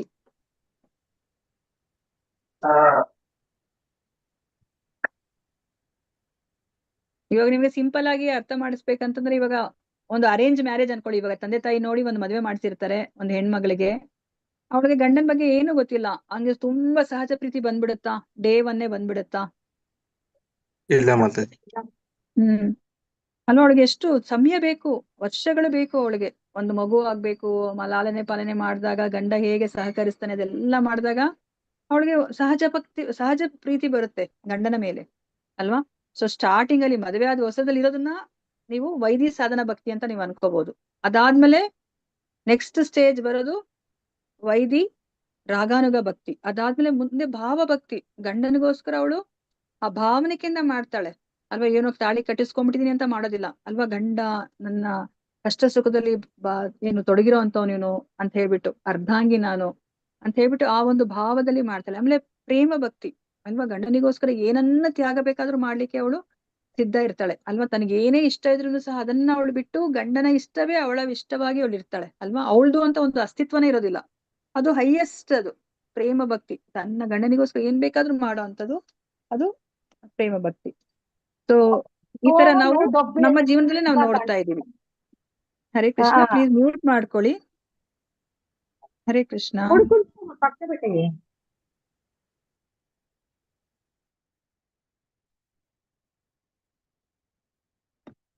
ಓಕೆ, ಇವಾಗ ಗೊತ್ತಾಯ್ತಾ ನಿಮ್ಗೆ? ಅಟ್ಲೀಸ್ಟ್ ಸಿಂಪಲ್ ಆಗಿ. ಇನ್ನ ಟೈಮ್ ಬೇಕಾಗತ್ತೆ, ನನ್ಗೂ ಕಷ್ಟನೇ ಇದನ್ನ ಅರ್ಥ ಮಾಡ್ಸೋದಿಕ್ಕೆ. ಸೊ ಸಿಂಪಲ್ ಆಗಿ ಅಂತಂದ್ರೆ ಇಷ್ಟನ್ನ ಹೇಳ್ಬೋದು ನಿಮ್ಗೆ. ಅರ್ಥ ಆಯ್ತಾ ನಿಮ್ಗೆ? ಹರೇ ಕೃಷ್ಣ. ಅರ್ಥ ಆಯ್ತು ಮಾತಾಜಿ. ಹನುಮಂತ್ ಪ್ರಭುಜಿ ನಿಮ್ಗೆ ಅರ್ಥ ಆಗೋಗ್ಬಿಟ್ಟಿದೆ, ಬಟ್ ಬೇರೆಯವ್ರು ಯಾರು ಏನು ಮಾತಾಡ್ತಿಲ್ಲ. ಇಲ್ಲ ನೀವ್ ಮಾತಾಜಿ, ಆನ್ಸರ್ ಅಂದ್ರೆ ಮಾಡೋದ್ರಲ್ಲಿ ನನ್ಗೆ ಗೊತ್ತಾಗ್ತಿದೆ ನಿಮ್ಗೆ ಅರ್ಥ ಆಗಿದೆ ಅಂತ. ಇಲ್ಲ ಮಾತಾಜಿ, ಎಕ್ಸಾಂಪಲ್ ಹೇಳಿದ್ರಲ್ಲ ಅದರಿಂದ ಸ್ವಲ್ಪ ಅರ್ಥ ಆಯ್ತು ಮಾತಾಜಿ. ಇವಾಗ ನೀವು ಅರೇಂಜ್ ಮ್ಯಾರೇಜ್ ಎಕ್ಸಾಂಪಲ್ ಹೇಳಿದ್ರಲ್ಲ ಮಾತಾಜಿ, ಸೊ ಇವಾಗ ಹಂಗೆ ಸ್ವಲ್ಪ ಅರ್ಥ ಆಯ್ತು ಮಾತಾಜಿ. ಓಕೆ ಪ್ರಭುಜಿ, ಧನ್ಯವಾದ ಪ್ರಭುಜಿ. ಬೇರೆಯವ್ರಿಗೆ ನಮಗೂ ಅರ್ಥ ಆಗಿದೆ ಮಾತಾಜಿ. ಪ್ರಭುಜಿ? ಓಕೆ, ಧನ್ಯವಾದಗಳು ಎಲ್ಲರಿಗೂ. ಸೊ ಇವಾಗ ನಾವು ನೆಕ್ಸ್ಟ್ ಹೋಗೋಣ, ಯಾಕಂದ್ರೆ ಇದು ತುಂಬಾ ಹೈಯೆಸ್ಟ್ ಅಂತ ಭಾವ ಅಂತ ಅಲ್ವಾ? ಸೊ ನಮ್ಗೆ ಗೊತ್ತಿರೋ ಹಾಗೇನೆ ಚೈತನ್ಯ ಮಹಾಪ್ರಭುಗಳು ಈ ಭಾವ ಭಕ್ತಿಯನ್ನ ನಮ್ಗೆ ಪ್ರದರ್ಶನ ಮಾಡೋದನ್ನ ನಾವು ನೋಡಿದೀವಿ. ಮತ್ತೆ ಪ್ರೇಮ ಭಕ್ತಿ ಕೊನೆಯದು ಉತ್ತುಂಗವಾದದ್ದು. ಮತ್ತೆ ಇನ್ನ ಭಾವಭಕ್ತಿಲಿ ಇನ್ಯಾರಿದ್ರು ಅಂತ ನಾವು ತಿಳ್ಕೊಂಡ್ವಿ. ಭಾವಭಕ್ತಿ ಹಂತಕ್ಕೆ ಬಂದ್ಬಿಟ್ಟಿದ್ರು ಇವರು ಅಂತ ಹೇಳ್ಬಿಟ್ಟು ನಾವು ಒಬ್ಬರನ್ನ ತುಂಬಾ ಯಾವಾಗ್ಲೂ ಎಕ್ಸ್ಪ್ಲೈನ್ ಮಾಡ್ತೀವಿ. ಲೆವೆಲ್ 1 ಅಲ್ಲೂ ಸಹ ನಾವ್ ಇದ್ರ ಬಗ್ಗೆ ನಾವು ತಿಳ್ಕೊತೀವಿ. ಯಾರದು ಜ್ಞಾಪಿಸ್ಕೋತೀರಾ ಯಾರಾದ್ರೂ? ಅಂಬರೀಷ್ ಮಹಾರಾಜನ ಪ್ರಭು. ಅಂಬರೀಷ್ ಮಹಾರಾಜ ಇದ್ದಾರೆ. ಮತ್ತೆ ಬೇರೆಯವರು ತುಂಬಾ ಎಕ್ಸಾಂಪಲ್ ಎಲ್ಲ ಕೊಡೋದು ನಮ್ಗೆ ಅರ್ಥ ಮಾಡಿಸ್ಲಿಕ್ಕೆ. ಯಾವ ಹಂತದಲ್ಲಿ ಸಹ ಜಾರಿ ಬೀಳ್ಬೋದು. ಹನುಮಂತ. ಓಕೆ, ಅವರೆಲ್ಲ ಇದ್ದಾರೆ ಭಾವಭಕ್ತಿಯಲ್ಲಿ. ಎಕ್ಸಾಂಪಲ್ಸ್ ಅಂದ್ರೆ ಸ್ಪೆಸಿಫಿಕ್ ಆಗಿ ನಾವು ಕೊಡ್ತೀವಿ. ಅರ್ಜುನ ಅವರೆಲ್ಲ ಇದ್ದಾರೆ, ಇಲ್ಲ ಅಂತ ಹೇಳ್ತಾ ಇಲ್ಲ. ಬಟ್ ಒಬ್ಬರು ಎಕ್ಸಾಂಪಲ್ ಅನ್ನ ನಾವು ಕೊಡ್ತೀವಿ. ಭಾವಭಕ್ತಿಯ ಹಂತದಲ್ಲಿದ್ರು ಆದ್ರೂ ಸಹ ಅವರು ಜಾರಿ ಬಿದ್ರು ಕೆಳಗಡೆ ಅಂತ. ಆ ಹಂತದಿಂದ ನಾವು ಅವ್ರ ಕೆಳಗಡೆ ಜಾರಿದ್ರು ಅಂತ. ಯಾರದು? ತುಂಬಾ ಇಂಪಾರ್ಟೆಂಟ್ ನಮ್ಗೆ ಅದನ್ನ ಅರ್ಥ ಮಾಡ್ಕೊಳ್ಳೋದು. ನಾವ್ ಹೇಗೆ ಇಲ್ಲಿ ಕರ್ಮವನ್ನ ಮಾಡ್ಬೇಕು, ಮತ್ತೆ ನಮ್ಮ ಸಾಯುವ ಸಮಯದಲ್ಲಿ ನಾವು ನೆನಪಿಸ್ಕೋಬೇಕಂದ್ರೆ ನಾವ್ ಹೇಗಿರ್ಬೇಕು. ಅಜಾಮಿಳ ಮಾತಾಜಿ. ಅಜಾಮಿಲನ ಮಾತಾಜಿ. ಇಲ್ಲ ಮಾತಾಜಿ, ಅಜಮಿಳ ಭಾವಭಕ್ತಿ ಹಂತಕ್ಕೆ ಹೋಗಿರ್ಲಿಲ್ಲ. ಯಾರು ಹೋಗಿದ್ದು? ನಮ್ಗೆ ಯಾರು ಎಕ್ಸಾಂಪಲ್ ಅನ್ನ ಕೊಡೋದು? ನಮ್ಗೆ ಸಾಯುವ ಸಮಯದಲ್ಲಿ ನಾವ್ ಯಾರನ್ನ ನೆನಪಿಸ್ಕೊಂಡು? ಅಜಮಿಳ ಕರೆಕ್ಟೆ. ಇನ್ನ ಒಬ್ರು ಭರತ ಮಹಾರಾಜರು. ಭರತ ಹಾ, ಮಹಾರಾಜ. ಮಹಾರಾಜ. ಈಗ ಹಾ ಭರತ ಪ್ರಹ್ಲಾದ. ಮಹಾರಾಜ ಅಲ್ವಾ? ಭರತ ಮಹಾರಾಜ ಯಾರನ್ನ ನೆನಪಿಸ್ಕೊಂಡು ಅವರು ಬಿಟ್ರು ಪ್ರಾಣವನ್ನ? ಜಿಂಕೆಯನ್ನು ಜಿಂಕೆ. ಸೊ ಕೊನೆಗೆ ಏನಾದ್ರು ಅವರು?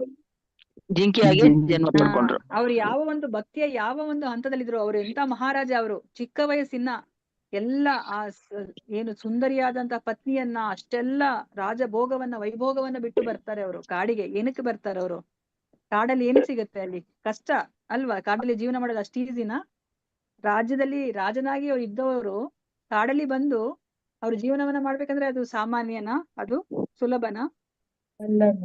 ಇಲ್ಲ ಮತ್ತೆ ಅಂತಹ ಕಷ್ಟ ಜೀವನವನ್ನ ಯಾಕೆ ಆರಿಸ್ಕೊಂಡ್ರು ಅವರು? ಭಕ್ತಿಯಲ್ಲಿ ಮುಂದುವರಿಬೇಕು ಅಂತನಾ ಅಥವಾ ಅವರು ಕೆಳಗಡೆ ಜಾರ್ಬೇಕಂತನಾ? ಮುಂದುವರಿಬೇಕಂತ ಬಂದಿದ್ದು, ಅವ್ರು ಜಾರ್ಬೇಕು already ಅನ್ನೋದು. ರಾಜನಾಗಿದ್ದಾಗ್ಲೇ ಅವರು ಭಾವ ಭಕ್ತಿಯ ಹಂತಕ್ಕೆ ಬಂದ್ಬಿಟ್ಟಿದ್ರು ಅವರು. ಆದ್ರೂ ಸಹ ಆ ಜಿಂಕೆ ವ್ಯಾಮೋಹಕ್ಕೆ ಒಳಗಾಗಿ ಏನಾಯ್ತು? ಅವ್ರಿವಾಗ ಒಂದು ಜಾರದ್ರು. ಪ್ರಾಣಿಯ ಒಂದು ಜನ್ಮವನ್ನ ಪಡೆಯೋ ತರ ಆಗೋಯ್ತು, ಜಿಂಕೆಯ ಜನ್ಮವನ್ನು ಅಲ್ವಾ? ಅದಕ್ಕೆ ನಾವು ಭಾವಭಕ್ತಿಗೆ ಎಕ್ಸಾಂಪಲ್ ಅನ್ನು ನಾವು ಕೊಡ್ತೀವಿ. ಸೊ ನಾವಿವಾಗ ಭಾವಭಕ್ತಿನ ನಾವು ನೋಡೋಣಂತೆ ಯಾವ ತರ ಅಂತ ಹೇಳ್ಬಿಟ್ಟು. ಹರೇ ಕೃಷ್ಣ. ಓದಿ ಯಾರಾದ್ರೂ. ಯಾರು ಓದಿಲ್ವೋ ಅವರು ಓದಿ. ಹರೇ ಕೃಷ್ಣ ಮಾತಾಜಿ. ಹರೇ ಕೃಷ್ಣ ಮಾತಾಜಿ. ಓದಿ ಸ್ವಾಮಿ ಮತ್ತೆ. ಅಧ್ಯಾಯ 17 ಭಾವಭಕ್ತಿ.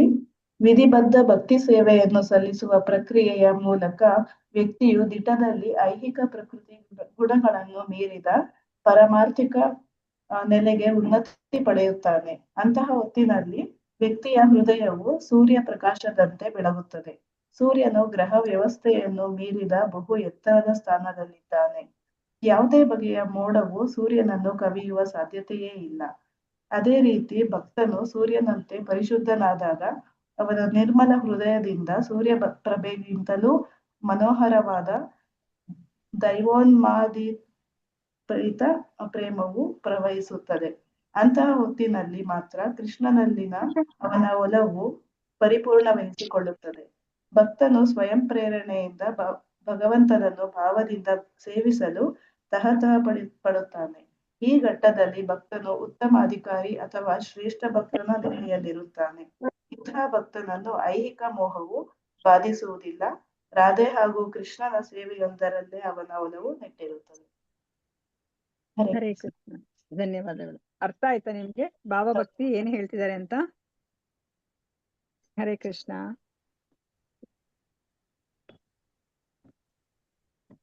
ಅರ್ಥ ಆಯ್ತಾ?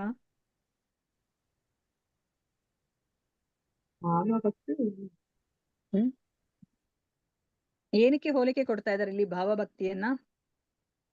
ಸೂರ್ಯ ಪ್ರಭೆಗೆ ಮಾತಾಡಿ.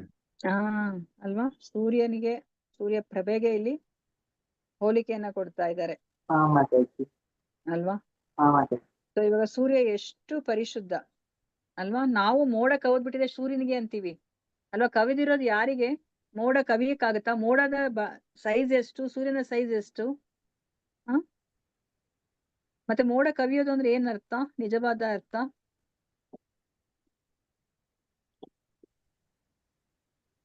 ನಮ್ಮ ಕಣ್ಣುಗಳಿಗೆ ಮೋಡ ಅಡ್ಡ ಬರುತ್ತೆ ಹೊರತು ಸೂರ್ಯನನ್ನ ಅದು ಕವರ್ ಮಾಡ್ಲಿಕ್ಕೆ ಆಗೋದಿಲ್ಲ ಅಲ್ವಾ? ಸೊ ಅದನ್ನ ನಮ್ಗೆ ಇಲ್ಲಿ ಅರ್ಥ ಮಾಡಿಸ್ತಾ ಇದ್ದಾರೆ. ಸೂರ್ಯ ತುಂಬಾ ಎತ್ತರದ ಸ್ಥಾನದಲ್ಲಿದ್ದಾನೆ. ಅವನಿಗೆ ಯಾವುದೇ ಬಗ್ಗೆ ಮೋಡ ಸೂರ್ಯನನ್ನ ಕವಿಯೋ ಸಾಧ್ಯತೆನೇ ಇಲ್ಲ. ಅದೇ ತರನೇ ಇವಾಗ ಒಬ್ಬ ಭಕ್ತ ಪರಿಶುದ್ಧನಾಗೋದು ಅಂದ್ರೆ ಏನ್ ಅರ್ಥ ತಿಳ್ಕೊಂಡ್ರಿ ನೀವು? ಇದಕ್ಕಿಂತ ಮುಂಚೆ ನಾನು ಹೇಳ್ದೆ ಪರಿಶುದ್ಧತೆ ಅಂದ್ರೆ ಏನ್ ಅರ್ಥ?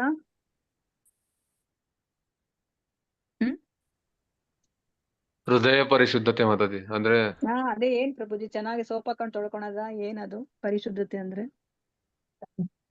ಭಕ್ತಿಯಲ್ಲಿ ಪರಿಶುದ್ಧ, ಕೃಷ್ಣ ಪ್ರಜ್ಞೆಯಲ್ಲಿರೋದು, ಆನಂದವಾಗಿರೋದೇ ಅದು ಸುಮ್ನೆ ಆನಂದ ಆಗಿ ಬರೋದಿಲ್ಲ ಅಲ್ಲ ಮಾತಾಡಿ. ನಿಯಂತ್ರಕ ತತ್ವಗಳನ್ನ ಪಾಲಿಸೋದು.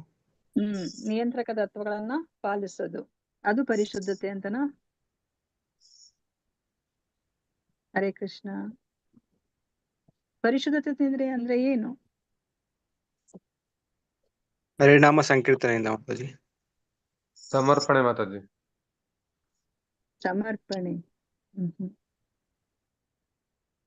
ಇವಾಗ ನಿಮ್ ಮನೆಯಲ್ಲಿ ಕೆಲಸದ ಏನು ಅಪೇಕ್ಷೆ ಇಲ್ಲದೆ ಭಕ್ತಿ ಮಾಡೋದು. ಹಾ ಮಾತಾಜಿ, ಅದನ್ನ ಹೇಗೆ, ಅದು ಪರಿಶುದ್ಧತೆ ಅಂದ್ರೆ ಏನ್ ಅರ್ಥ ಅರ್ಥ ಮಾಡಿಸ್ಬೇಕಲ್ಲ ನೀವು. ಇವಾಗ ಒಂದು ಪಾತ್ರೆ ಪರಿಶುದ್ಧವಾಗಿದೆ ಅಂತ ನಮ್ಗೆ ಅರ್ಥ ಆಗುತ್ತೆ, ಗೊತ್ತಾಗೋಗುತ್ತೆ ಅಲ್ವಾ. ಈ ಭಕ್ತಿ ಪರಿಶುದ್ಧತೆ ಅಂದ್ರೆ ನೀವು ನಮಸ್ಕಾರ ಮಾಡ್ತೀರಾ, ನಾನು ನಮಸ್ಕಾರ ಮಾಡ್ತೀನಿ ಅಲ್ವಾ. ಏನದು ಪರಿಶುದ್ಧತೆ ಅಂದ್ರೆ ಹೇಗ್ ಗೊತ್ತಾಗತ್ತೆ ಅಲ್ವಾ? ಭಾವಭಕ್ತಿಯಲ್ಲಿ ಹೋದಾಗ ಪರಿಶುದ್ಧತೆ ಆಗುತ್ತೆ. ಅದೇನೆ ಹೇಗೆ ಅಂತ. ಇವಾಗ ನೋಡಿ, ನಿಮ್ ಮನೇಲಿ ಒಬ್ರು ಕೆಲಸದವ್ರನ್ನ ಇಟ್ಕೊಂಡಿರ್ತೀರಾ ಅಲ್ವಾ. ಸೊ ಅವಳು ನಿಮ್ಮ ಮನೇಲಿರುವಂತ ಅಡುಗೆ ಮನೇಲಿರುವಂತ ಸಾಮಾನೆಲ್ಲ ಅವಳು ಬಳಸ್ಕೊತಿರ್ತಾಳೆ. ಅವಾಗ ನೀವು ಆ ಕೆಲಸ ಟೈಮ್ನ ನೀವು ಏನಂತ ಕರಿತೀರಾ? ಅವಳು ಪರಿಶುದ್ಧಳಾಗಿದ್ದಾಳ ಈಗ? ಇಲ್ಲ ಅಲ್ವಾ. ಅವಳು ಏನ್ ಮಾಡ್ತಿದ್ದಾಳೆ? ಬೇರೆಯವರ ವಸ್ತುವನ್ನ ಅವಳು ಕದೀತಾ ಇದ್ದಾಳೆ, ಅವಳಿಗೋಸ್ಕರ ಉಪಯೋಗಿಸ್ತಾ ಇದ್ದಾಳೆ. ಇವಾಗ ನಾವೇನ್ ಮಾಡ್ತಾ ಇದೀವಿ? ನಾವು ಭಗವಂತನ ಸೇವೆ ನಮಗೋಸ್ಕರ ಭಗವಂತನ ವಸ್ತುವನ್ನ ನಾವು ತಗೋತಾ ಇದೀವಿ ಅಲ್ವಾ. ಭಗವಂತನ ವಸ್ತುಗೆ ನಾವು ಆಸೆ ಪಡ್ತಾ ಇದೀವಿ, ನಮ್ಮ ಪಾಲನ ಮಾತ್ರ ನಾವು ತಗೋತಿಲ್ಲ. ಈಗ ಅಡಿಗೆ ಕೆಲಸಕ್ಕೆ ಇಟ್ಕೊಂಡಿರೋಳು, ಅವಳಿಗೆ ಏನ್ ಸಂಬಳ ಕೊಡ್ತಾಳೋ ಅದ್ ಮಾತ್ರನೇ ತಗೋಬೇಕು ಅವಳು ಅಲ್ವಾ. ಬೇರೆ ವಸ್ತು ಬಗ್ಗೆ ಅವಳು ಆಸೆ ಪಡ್ಬಾರ್ದು. ಅವಾಗ ಅವಳು ಶುದ್ಧಳು ಅಂತೀವಿ ನಾವು, ಪರಿಶುದ್ಧಳಪ್ಪ. ಅವಳ ಕೈ ಅಂತೂ ಎಷ್ಟು ಶುದ್ಧವಾಗಿದೆ. ಅಲ್ಲಿಟ್ರು, ನಮ್ದು ಒಂದು ವಸ್ತು ಇಟ್ರು, ಒಂದು ಬಂಗಾರದ್ದು ಬಳೆನೋ ಏನೋ ಒಂದ್ ಇಟ್ರು ಸಹ ಅವಳು ಯಾವತ್ತೂ ಮುಟ್ಟಲ್ಲ. ಒಂದ್ ಹಣ ಬಿದ್ದಿದ್ರು ಸಹ ಮುಟ್ಟಲ್ಲ. ಅವಳ ಕೈ ಶುದ್ಧವಾಗಿದೆ ಅಂತ ಹೇಳ್ತೀವಿ ಅಲ್ವಾ. ಅದೇ ತರನೇ ಇವಾಗ ಪರಿಶುದ್ಧತೆ ಅಂದ್ರೆ ನಮ್ಮ ಮನಸ್ಸುನು ಅಷ್ಟೇ. ನಮ್ಗೆ ಈ ಒಂದು ಐಹಿಕ ಸುಖವನ್ನ ಅನುಭವಿಸ್ಬೇಕು. ಅಥವಾ ಮಾತಾಜಿ ಪ್ಲೀಸ್ ಮ್ಯೂಟ್ ಮಾಡ್ಕೊಳ್ಳಿ ಮಾತಾಜಿ, ನನಗೆ ಅದ್ ಥಾಟ್ಸೇ ಹೊಟ್ಟೋಗ್ಬಿಡುತ್ತೆ, ನನಗೆ ಏನ್ ಹೇಳ್ಬೇಕಂತಾನೆ ಗೊತ್ತಾಗಲ್ಲ.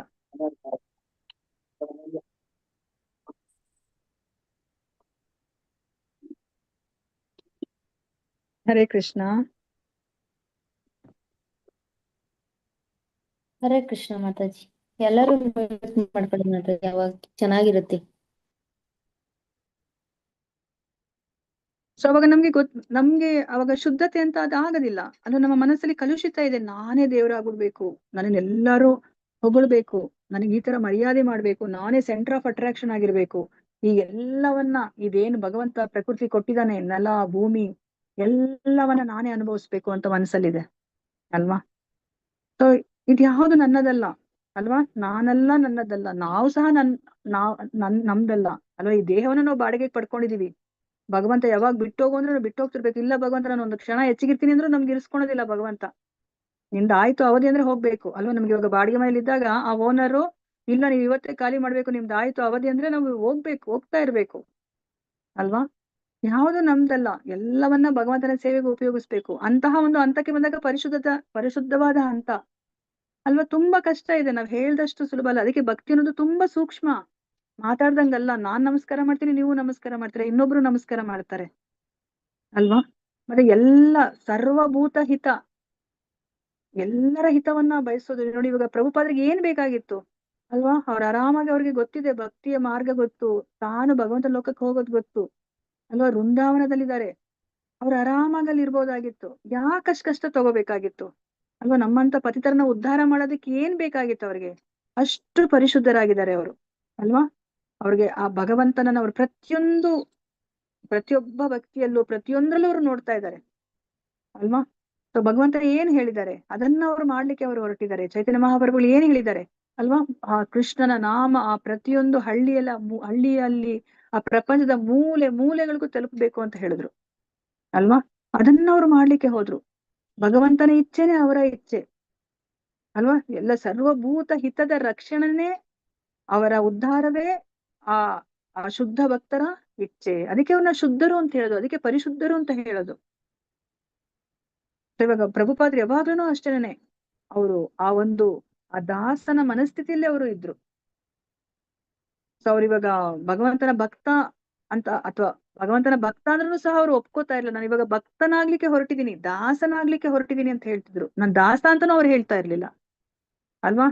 ನಾವು ಭಗವಂತನ ಭಕ್ತ ಅಂತಾನೂ ಅವ್ರು ಹೇಳಂಗೆ ಇಲ್ಲ. ನಾವ್ ಯಾರು ಭಕ್ತರಾಗ್ಲಿಕ್ಕೆ ಹೊರಟಿದೀವಿ, ಪ್ರಯತ್ನದಲ್ಲಿದ್ದೀವಿ, ಇನ್ನ ಒಂದ್ ಹೆಜ್ಜೆನೂ ಸಹ ನಾವು ಆಗ್ತಿಲ್ಲ. ನಾವು ಇವಾಗ ಭಕ್ತರು ಅಂತ ನಾವು ಕರೆಯಕ್ಕೇನೆ ಆಗೋದಿಲ್ಲ ಅಲ್ವಾ. ಅದಕ್ಕೆ ಪ್ರಭುಪಾದ್ರದ್ದು ಅದು ಎಕ್ಸಾಂಪಲ್ ಅನ್ನ ಕೊಡ್ತಾರಲ್ವ. ಒಂದ್ಸತಿ ಪ್ರಭುಪಾದರನ್ನ ನೋಡ್ಲಿಕ್ಕೆ ಯಾವಾಗ್ಲೂ ಎಲ್ಲರೂ ಬರ್ತಾ ಇದ್ರು. ನಮ್ಗೆ ಗೊತ್ತಿರೋ ಹಾಗೇನೆ ಆ ಏರ್ಪೋರ್ಟ್ಗೆ ಎಲ್ಲರೂ ಬಂದು ಕಾಯ್ತಾ ಇದ್ರು. ಹರಿನಾಮ ಸಂಕೀರ್ತನೆಯನ್ನ ಮಾಡ್ತಾ ಪ್ರಭುಪಾದರನ್ನ ಅವರು ವೆಲ್ಕಮ್ ಮಾಡ್ತಾ ಇದ್ರು. ಒಂದ್ಸತಿ ಅವರು ಒಂದು ಪ್ಲೇಸ್ಗೆ ಹೋದಾಗ ಅಲ್ಲಿ ಯಾರು ಇರ್ಲಿಲ್ಲ, ಆ ಒಂದು ಕೆಲವೇ ಜನಗಳಿದ್ರು. ಆಗ ಪ್ರಭುಪಾದರು ಕೇಳ್ತಾರೆ, ಎಲ್ಲಿ ಬೇರೆಯವರೆಲ್ಲ ಅಂತ ಕೇಳಿದಾಗ ಅವ್ರು ಹೇಳ್ತಾರೆ, ಆ ಭಕ್ತರೆಲ್ಲರನ್ನು ಸಹ ರೆಸ್ಟ್ ತಗೋತಾ ಇದ್ದಾರೆ ಅಂತ ಹೇಳ್ತಾರಂತೆ. ಅದಕ್ಕೆ ಭಕ್ತರು ರೆಸ್ಟ್ ತಗೋತಾ ಇದ್ದಾರಾ? ಸೊ ಅವ್ರು ಯಾರು ಇನ್ನ ಭಕ್ತರೇ ಆಗಿಲ್ಲ, ಅವರು ಇನ್ನ ಭಕ್ತರಾಗ್ಲಿಕ್ಕೆ ಹೊರಟಿದ್ದಾರೆ. ಪ್ರಭುಪಾದರೇ ಹೇಳ್ತಾರೆ, ನಾನೇ ಭಕ್ತನಲ್ಲ ಅಲ್ವಾ, ನಾನು ಸಹ ಭಕ್ತನಾಗ್ಲಿಕ್ಕೆ ಹೊರಟಿದ್ದೀನಿ ಅಂತ ಹೇಳ್ಬಿಟ್ಟು. ಸೊ ಅದನ್ನ ನಾವಿಲ್ಲಿ ಅರ್ಥ ಮಾಡ್ಕೋಬೇಕಾಗಿರುತ್ತೆ. ಆ ಭಾವ ಅಂತಂದ್ರೆ ನಮ್ಗೆ ಆ ಶುದ್ಧತೆ, ಪರಿಶುದ್ಧತೆ, ನಮ್ಮ ನಿಜವಾದ ಅಸ್ತಿತ್ವಕ್ಕೆ ನಾವ್ ಯಾವಾಗ ಬರ್ತೀವಿ ಅಲ್ವಾ, ನಾನು ದಾಸನಲ್ಲ ಅಲ್ವಾ. ಸೊ ಅದಕ್ಕೆ ನಮ್ಗೆ ಏನ್ ಹೇಳ್ತಾರೆ ನೋಡಿ, ಎಷ್ಟು ಚೆನ್ನಾಗಿ ನಮ್ಮ ದಾಸರು ಕೀರ್ತನೆಯನ್ನ ಮಾಡಿದ್ದಾರೆ ಅಲ್ವಾ. ಯಾರಿಗಾದ್ರೂ ಜ್ಞಾಪಕ ಬರ್ತಿದ್ಯಾ? ಇದರ ವಿಷಯವಾಗಿನೇ ಒಂದು ಕೀರ್ತನೆ, ತುಂಬಾ ಚೆನ್ನಾಗಿರುವಂತಹ ಕೀರ್ತನೆ. ಯೇಸು ಕಾಯಂಗಾಳ ಕಳೆದು 84 ಮತ್ತೆ ಇಲ್ಲ ಪ್ರಭುಜಿ, ದಾಸ ಅಂತಾನೆ ಶುರುವಾಗತ್ತೆ. ದಾಸನ ಆಗೋ ವಿಶೇಷನ ಆಗೋದು ಮಾತಾಜಿ. ಏನ್ ಅರ್ಥ? ದಾಸನಾಗೋದ್ರಲ್ಲಿ ಏನಾದ್ರು ವಿಶೇಷತೆ ಇದೆ ಅನ್ಸುತ್ತೆ? ಯಾರಿಗಾದ್ರೂ ಹೇಳಿದ್ರೆ ಈ ಭೌತಿಕ ಪ್ರಪಂಚದಲ್ಲಿರೋರು ನೀನ್ ದಾಸನಾಗೋ ಅಂದ್ರೆ ಏನ್ ಹೇಳ್ತಾರೆ? ಬೈತಾರ ನಮ್ಗೆ, ಏನ್ ಮಾತಾಡ್ತಿದ್ಯಾ, ಎಷ್ಟು ಮೂರ್ಖಳ್ ನೀನು ಅಂತ, ನಾಯಕನಾಗೋ ಅಂತ ಹೇಳ್ಬೇಕು ನೀನು ಅಂತ. ಇಲ್ಲಿ ನಮ್ಗೆ ಏನ್ ಹೇಳ್ತಿದ್ದಾರೆ ನಮ್ಮ ದಾಸ ಶ್ರೇಷ್ಠರು? ದಾಸನಾಗೂ ವಿಶೇಷನಾಗು ಅಂತ ಹೇಳ್ತಿದ್ದಾರೆ. ನಾವು ದಾಸರಾದ್ರೆ ಅಷ್ಟೇ ವಿಶೇಷರಾಗೋದು. ನಾವಿವಾಗ ಮಾಯೆಗೆ ಒಳಗಾಗಿದ್ದೀವಿ. ಅದು ಇವಾಗ ನಮ್ಮ ಮಗು ಬಂದು ಅಡ್ಗೆ ಮನೆಗ್ ಬಂದು, ಅಮ್ಮ ನಾನು ಅಡ್ಗೆ ಮಾಡ್ತೀನಿ ಅಂದ್ರೆ ಅಮ್ಮ ಏನ್ ಮಾಡ್ತಾಳೆ? ಆಟ ಸಾಮಾನ್ ಕೊಡ್ತಾಳೆ. ಆಟ ಸಾಮಾನಲ್ಲಿ ನಾವು ಸಂತೋಷ ನಮ್ಮ ಮಗು ಸಂತೋಷ ಪಡುತ್ತೆ. ಇವಾಗ ನಾವು ಹಾಗೆ ಮಾಡಿದೀವಿ. ನಾವು ಭಗವಂತನಿಗೆ ಏನ್ ಹೇಳಿದ್ವಿ? ಭಗವಂತ ನಾನು ಸಹ ನಿಂತರನೇ ಆಗ್ಬೇಕು ಅಂತ ಹೇಳ್ತೀವಿ. ಅವಾಗ ಭಗವಂತ ಏನ್ ಮಾಡಿದಾರೆ? ನಮ್ಗೆ ಆಟ ಸಾಮಾನು ಕೊಟ್ಟಿದ್ದಾರೆ. ಒಂದು ನಾಟಕ ಮಾಡ್ತಾ ಇದೀವಿ. ಒಂದು ಮೂವಿ ಸಿನಿಮಾದಲ್ಲಿ ಇರೋದು ಯಾವ್ದು ನಮ್ಗೆ ನಿಜ ಅಲ್ಲ ಅಲ್ವಾ. ಅಲ್ಲಿ ಯಾರಾದ್ರೂ ಒಬ್ರು ರಾಜನಾದ್ರೆ ಅವ್ರು ನಿಜವಾದ ರಾಜನ? ಇಲ್ಲ, ಪಾಠ ಮಾಡ್ತಾ ಇದಾರೆ. ಅದೇ ತರ ನಾವು ಸಹ ಈಗ ಪಾಠ ಮಾಡ್ತಾ ಇದೀವಿ ಅಷ್ಟೇ ಅಲ್ವಾ. ಅದಕ್ಕೆ ನಾವು ನಮ್ಮ ನಿಜವಾದ ಅಸ್ತಿತ್ವಕ್ಕೆ ಹೋಗ್ಬೇಕು. ನಾವು ನಮ್ಮ ನಿಜವಾದ ಅಸ್ತಿತ್ವ ಆ ಭಗವಂತನ ದಾಸನಾಗೋದು ಅಲ್ವಾ. ತುಂಬಾ ಕಷ್ಟ, ಮಾತಾಡ್ದಂಗೆ ಅಲ್ವೇ ಅಲ್ಲ ಅಲ್ವಾ. ನಾವು ಝೀರೋಗೂ, ನಾವು ನೆಗೆಟಿವ್ ಅಲ್ಲಿ ಇದೀವಿ. ಆ ಝೀರೋ ಬರೋದನ್ನು ತುಂಬಾ ಕಷ್ಟ ಇದೆ ಅಲ್ವಾ.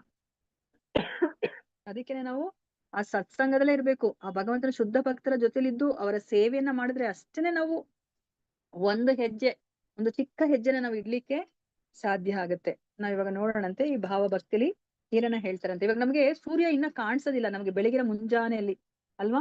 6 ಗಂಟೆಲಿ ಸೂರ್ಯ ಕಾಣಿಸ್ತಾನ? ನೀವು ನೋಡ್ತೀರಾ? ಆ ಬೆಳಕು ಬರುತ್ತೆ, ಬೆಳಕಾಗಿದೆ ಅಂತ ಎಲ್ಲರಿಗೂ ಗೊತ್ತಾಗುತ್ತೆ. ಬೆಳಕಾಗಿದ್ರು ನಿಮ್ಗೆ ಸೂರ್ಯ ಏನಾದ್ರು ಇನ್ನ ಕಾಣಿಸ್ತಾನ? ಇಲ್ಲ ಮಾತಾಜಿ. ಇಲ್ಲ ಅಲ್ವಾ. ಸೂರ್ಯ ಬರ್ಲಿಕ್ಕಿನ ಮುಂಚೆನೆ ನಿಮ್ಗೆ ಬೆಳಕು ಬಂದ್ಬಿಟ್ಟಿರುತ್ತೆ ಅಲ್ವಾ. ಆ ಒಂದು ಹಂತವೇ ಭಾವಭಕ್ತಿಯ ಹಂತ ಅಂತ ನಮ್ಗೆ ಆಚಾರ್ಯರು ಅರ್ಥ ಮಾಡ್ಸೋದು ಅಲ್ವಾ. ಸೂರ್ಯನನ್ನ ನಾವ್ ಇನ್ನ ನೋಡ್ತಾನೆ ಇಲ್ಲ. ಅದಕ್ಕಿಂತ ಮುಂಚಿನ ಹಂತ ಏನು? ಅದು ಭಾವಭಕ್ತಿ. ನಮ್ಗೆ ಆಲ್ರೆಡಿ ಬೆಳಕಾಗ್ಬಿಟ್ಟಿದೆ ಅಂದ್ರೆ ನಮ್ಮ ಮನಸ್ಸು ಪರಿಶುದ್ಧವಾಗ್ಬಿಟ್ಟಿದೆ. ನಾವ್ ಇವಾಗ ಆ ಒಂದು ಕೃಷ್ಣನ ಪ್ರೇಮವನ್ನ ಪಡ್ಕೊಳ್ಲಿಕ್ಕೆ ನಾವು ಈಗ ಅರ್ಹತೆಯನ್ನ ಪಡೆದಿದೀವಿ, ನಾವು ಸಿದ್ಧರಾಗಿದ್ದೀವಿ. ಇಲ್ಲಾಂದ್ರೆ ನಮ್ಗೆ ಕೃಷ್ಣ ಪ್ರೇಮವನ್ನ ನಾವು ಅರ್ಥ ಮಾಡ್ಕೊಳ್ಲಿಕ್ಕೆ ಆಗೋದಿಲ್ಲ. ಈಗ ನಮ್ಗೆ ಕೃಷ್ಣನ ಪ್ರೇಮ ಎಲ್ಲಾ ಕಡೆ ಇದೆ ಅಲ್ವಾ. ಕೃಷ್ಣನು ಸಹ ಪ್ರತಿಯೊಂದು ಕಣದಲ್ಲೂ ಇದ್ದಾನೆ. ಅವನು ಪರಮಾತ್ಮನಾಗಿ ಅವನಿದ್ದಾನೆ. ನಮ್ಗೆ ಅರ್ಥ ಮಾಡ್ಕೊಳ್ಲಿಕ್ಕೆ ಆಗ್ತಿಲ್ಲ. ಆ ಒಂದು ಅರ್ಥ ಆಗೋ ಹಂತಕ್ಕೆ ನಾವು ಬಂದ್ಬಿಡ್ತೀವಿ. ಆಮೇಲೆ ನಾವ್ ಯಾವಾಗ ಆ ಪ್ರೇಮ ಭಕ್ತಿ ಹಂತಕ್ಕೆ ಹೋಗ್ತೀವಿ, ನಮ್ಗೆ ಕೃಷ್ಣನ ಸ್ವತಃ ಕಾಣ್ತೀವಿ. ಆ ಕಣದಲ್ಲೂ ನಾವು ಕಾಣ್ತೀವಿ. ಎಲ್ಲದಲ್ಲೂ ನಾವು ಕೃಷ್ಣನ ಇರುವಿಕೆನ ನಾವು ಕಾಣ್ತೀವಿ. ಆ ಕೃಷ್ಣ ನಮ್ಗೆ ತೋರಿಸ್ತಿರುವಂತಹ ಪ್ರೇಮವನ್ನ ನಾವು ಅನುಭವಿಸ್ತೀವಿ. ನಾವು ಆ ಕೃಷ್ಣ ಪ್ರೇಮವನ್ನ ನಾವು ಅನುಭವಿಸ್ತೀವಿ. ಅದೇ ಆ ಪ್ರೇಮ ಭಕ್ತಿಯ ಹಂತ.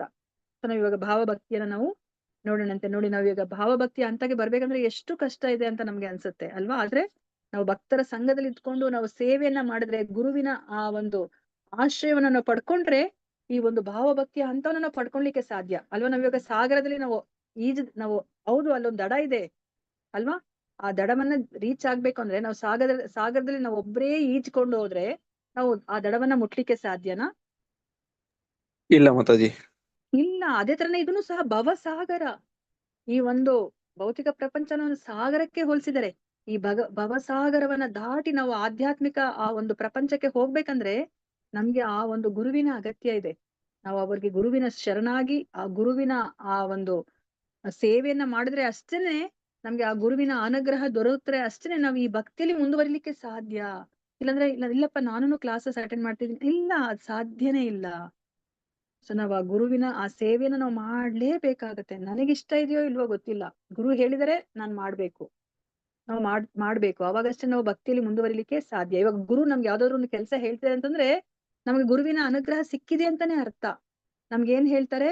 ಆ ಅನುಗ್ರಹ ಸಿಕ್ಕಿದಾಗ ಸುಮ್ನೆ ಸಿಗೋದಿಲ್ಲ, it will come along with the power ಅಂತ ಹೇಳ್ತಾರೆ. ಈಗ ಪ್ರಭುಪಾದರಿಗೆ ಅವರ ಗುರುಗಳು ಏನ್ ಹೇಳ್ತಾರೆ? ನೀನು ಪಾಶ್ಚಿಮಾತ್ಯ ದೇಶಕ್ಕೆ ಹೋಗಿ ಈ ಕೃಷ್ಣ ಪ್ರಜ್ಞೆಯನ್ನ ಪ್ರಚಾರ ಮಾಡು ಅಂತ ಹೇಳ್ತಾರೆ. ಅದು ಸುಮ್ನೆ ಹೇಳೋದಿಲ್ಲ ಅವರು. ಆ ಒಂದು ಆದೇಶವನ್ನ ಕೊಟ್ಟಾಗ ಆ ಆದೇಶದ ಜೊತೆ ಅವರು ಶಕ್ತಿಯನ್ನು ಕೊಡ್ತಾರೆ. ಆ ಶಕ್ತಿಯನ್ನ, ಆ ಆದೇಶ ಏನ್ ಹೇಳಿದಾರೋ ಆ ಆದೇಶವನ್ನ ಪೂರೈಸುವಂತಹ ಶಕ್ತಿಯನ್ನು ಸಹ ಆ ಗುರು ಕೊಡ್ತಾರೆ. ಅದಕ್ಕೆ ಆ ಗುರುವಿನ ಆ ಒಂದು ಸ್ಥಾನ ತುಂಬಾ ಮುಖ್ಯ ನಮ್ಗೆ. ಈ ಭೌತಿಕ ಪ್ರಪಂಚವನ್ನ ನಾವು ದಾಟ್ಬೇಕು, ಈ ಭವಸಾಗರವನ್ನ ದಾಟ್ಬೇಕು ಅಂತಂದ್ರೆ ನಮ್ಗಿನ್ನ ಆ ಗುರುವಿನ ಮಹತ್ವವೇ ಅರ್ಥ ಆಗ್ತಾ ಇಲ್ಲ ಅಲ್ವಾ? ನಾವು ಇದೆಲ್ಲ ಅರ್ಥ ಮಾಡ್ಕೊಂಡು ಮುಂದೆ ಬಂದ್ರೆ ಅಷ್ಟೇ ನಾವು ಈ ಭಾವಭಕ್ತಿಯ, ಆ ವೈದಿ ಸಾಧನ ಭಕ್ತಿ, ವೈದಿ ರಾಘವನ ಭಕ್ತಿ, ಆ ವೈದಿ ಭಕ್ತಿಯನ್ನ ಮೀರಿ ನಾವು ಭಾವಭಕ್ತಿಗೆ ಬಂದು ಆ ಅತ್ಯುನ್ನತವಾದದ್ದು, ಅತ್ಕೃಷ್ಟವಾದಂತಹ ಆ ಪ್ರೇಮ ಭಕ್ತಿಯನ್ನ ನಾವು ಪಡಿಲಿಕ್ಕೆ ಸಾಧ್ಯ ಆಗತ್ತೆ. ಹರೇ ಕೃಷ್ಣ. ಓದಿ ಮಾತಾಜಿ, ಇದನ್ನ ಇನ್ನೊಂದು 15 ನಿಮಿಷ ಎಷ್ಟಾಗುತ್ತೋ ಅಷ್ಟು ಮಾಡೋಣ. ಹರೇ ಕೃಷ್ಣ ಮಾತಾಜಿ. ಮೇಲಿನ ಮಾತುಗಳನ್ನು ಅಲ್ಲಿಂದ ಓದ್ಲ ಮಾತಾಜಿ? ಇಲ್ಲ ಮಾತಾಜಿ, ವಿಧಿ ಭಕ್ತಿ ಇದು ಓದಿದ್ವಾ ನಾವು? ಓದಿದ್ವಲ್ಲ, ಮಾತಾಜಿ ಓದಿದ್ರು. ಮೇಲಿನ ಮಾತುಗಳನ್ನ ಈಗ ಸ್ಪಷ್ಟೀಕರಿಸೋಣ. ಭಕ್ತಿ ಸೇವೆಯ ಲಕ್ಷಣಗಳನ್ನು ಮತ್ತು ನಮ್ಮ ಈಗಿನ ಇಂದ್ರಿಯಗಳಿಂದ ಆ ಸೇವೆಯನ್ನು ಮಾಡಿ ಕ್ರಮೇಣ ಹೇಗೆ ಉನ್ಮಾದಭರಿತ ಸ್ವಯಂ ಪ್ರೇರಣೆಯ ಪ್ರೇಮದ ನೆಲೆಗೆ ಸಲ್ಲಬಹುದೆಂಬುದನ್ನು ಹಿಂದಿನ ಅಧ್ಯಾಯಗಳಲ್ಲಿ ವಿವರಿಸಿದ್ದಾಯಿತು. ಹಾಗೆಯೇ ನಿಯಂತ್ರಕ ತತ್ವಗಳ ರೀತ್ಯ ನೆರವೇರಿಸುವ ಭಕ್ತಿ ಸೇವೆ ಮತ್ತು ಸ್ವಯಂ ಪ್ರೇರಿತ ಪ್ರೇಮದಿಂದ ಮಾಡುವ ಭಕ್ತಿ ಸೇವೆ ಎನ್ನುವ 2 ವಿಧಾನಗಳ ಬಗೆಗೂ ವಿವರಿಸಿದ್ದಾಗಿದೆ. ನಿಯಂತ್ರಕ ತತ್ವಗಳ ಅನುಷ್ಠಾನ ಮಾಡುತ್ತಾ ಸಲ್ಲಿಸುವ ಭಕ್ತಿ ಸೇವೆಯಲ್ಲಿ ಕಾರ್ಯನಿರ್ವಾಹಕ ಹಾಗೂ ಫಲೋತ್ಪಾದಕ ಎನ್ನುವ 2 ವರ್ಗಗಳಿವೆ. ಭಕ್ತಿ ಸೇವೆಯ ಫಲೋತ್ಪಾದಕ ಭಾಗವನ್ನು ಭಾವ ಅಥವಾ ಉನ್ಮಾದ ಎಂದು ಕರೆಯುತ್ತಾರೆ. ಈ ಮಾತಿಗೆ ಸಂಬಂಧಿಸಿದಂತೆ ಉನ್ಮಾದವು ದೇವೋತ್ತಮ ಪರಮಪುರುಷನಲ್ಲಿ ಇರಿಸುವ ಶುದ್ಧ ಪ್ರೇಮದ ಮೊದಲ ಲಕ್ಷಣ ಎಂದು ತಂತ್ರಗಳಲ್ಲಿ ಒಂದು ಹೇಳಿಕೆ ಇದೆ. ಉನ್ಮಾದದ ಘಟ್ಟದಲ್ಲಿ ವ್ಯಕ್ತಿಯು ಆನಂದ ಬಾಷ್ಪಗಳನ್ನು ಸುರಿಸುವುದೋ ಇಲ್ಲವೇ ಮೈಕಂಪನಕ್ಕೆ ಈಡಾಗುವುದೋ ಕಂಡುಬರುತ್ತದೆ. ಈ ಲಕ್ಷಣಗಳು ಎಲ್ಲಾ ಹೊತ್ತಿನಲ್ಲಿಯೂ ಕಾಣಿಸಿಕೊಳ್ಳಬೇಕೆಂದೇನಿಲ್ಲ. ಲಕ್ಷಣಗಳು ಆಗಾಗ ಕಾಣಿಸಿಕೊಳ್ಳುತ್ತಾವಷ್ಟೇ. ದುರ್ವಾಸ ಮುನಿಗಳು ಅಂಬರೀಷ ಮಹಾರಾಜನನ್ನು ಇಕ್ಕಟ್ಟಿಗೆ ಸಿಲುಕಿಸಿದಾಗ ದೊರೆಯು ಪ್ರಭುವಿನ ಪಾದಾಂಬುಜಗಳನ್ನು ಸ್ಮರಿಸಲು ಪ್ರಾರಂಭಿಸಿದನು. ಆಗ ಅವನ ದೇಹ ಅನೇಕ ವರ್ತನೆಗಳು ಕಂಡುಬಂದವು. ದೊರೆಯ ಕಣ್ಣುಗಳಿಂದ ಬಾಷ್ಪಗಳು ಉದುರಲಾರಂಭಿಸಿದವು. ಇಂತಹ ಲಕ್ಷಣಗಳು ಉನ್ಮಾದದ ಕಾರ್ಯಗಳೇ ಆಗಿವೆ. ದೇವೋನ್ಮಾದದ ಲಕ್ಷಣಗಳು ಮೈಕಂಪನ ಹಾಗೂ ಆನಂದ ಬಾಷ್ಪಗಳ ಸ್ಫುರಣಗಳಲ್ಲಿ ಕಾಣುತ್ತವೆ. ಈ ಲಕ್ಷಣಗಳು ತೋರಿ ಬಂದು ಮನಸ್ಸಿನಲ್ಲಿ ಊರಿಕೊಳ್ಳುತ್ತವೆ ಮತ್ತು ಆ ವ್ಯವಸ್ಥೆಯ ಮುಂದುವರಿದಾಗಿನ ಸ್ಥಿತಿಯನ್ನು ಸಮಾಧಿ ಎಂದು ಕರೆಯಲಾಗಿದೆ. ಈ ಘಟ್ಟವು ಕೃಷ್ಣನೊಂದಿಗೆ ನಡೆಸುವ ಮುಂದಣ ಪ್ರೇಮ ವ್ಯವಹಾರಕ್ಕೆ ಕಾರಣವಾಗುವುವು. ಹರೇ ಕೃಷ್ಣ ಮಾತಾಜಿ. ಹರೇ ಕೃಷ್ಣ ಮಾತಾಜಿ, ಧನ್ಯವಾದ. ಇಲ್ಲಿ ಏನನ್ನ ಹೇಳ್ತಿದ್ದಾರೆ, ಇದ್ರ ಮೇಲೆ ಏನ್ ಹೇಳಿದಾರೋ ಅದನ್ನ ಇಲ್ಲಿ ಅರ್ಥ ಮಾಡಿಸ್ತಾ ಇದಾರೆ ನಮ್ಗೆ ಏನು ಅಂತ ಹೇಳ್ಬಿಟ್ಟು. ಸೊ ಇವಾಗ ನಾವು ಈ ಭಾವಭಕ್ತಿಗೆ ಹೇಗೆ ಹೋಗ್ಲಿಕ್ಕೆ ಸಾಧ್ಯ? ನಾವು ನೇರವಾಗಿ ಹೋಗ್ಲಿಕ್ಕೆ ಆಗೋದಿಲ್ಲ ಅಲ್ವಾ? ಸೊ ನಮ್ಗೆ ಈ ವೈದಿ ಸಾಧನ ಭಕ್ತಿ, ವೈದಿ ರಾಘವನ ಭಕ್ತಿಯನ್ನ ದಾಟಿ ನಾವು ಇಲ್ಲಿ ಹೋಗ್ಬೇಕಾಗತ್ತೆ. ಅದನ್ನೇ ಇಲ್ಲಿ ಹೇಳ್ತಾ ಇದಾರೆ. ನಾವ್ ಇದನ್ನೆಲ್ಲ ನೀವು ಅರ್ಥ ಮಾಡ್ಕೊಂಡಿದ್ದೀರಾ. ಹಿಂದಿನ ಭಾಗದಲ್ಲಿ ನಿಯಂತ್ರಕ ತತ್ವಗಳ ರೀತಿಯ ನೆರವೇರಿಸುವ ಭಕ್ತಿ ಸೇವೆ ಅಂದ್ರೆ ಏನರ್ಥ? ನಿಯಂತ್ರಕ ತತ್ವಗಳ ರೀತಿಯ ನೆರವೇರಿಸುವ ಭಕ್ತಿ ಸೇವೆ ಅಂದ್ರೆ ಏನರ್ಥ?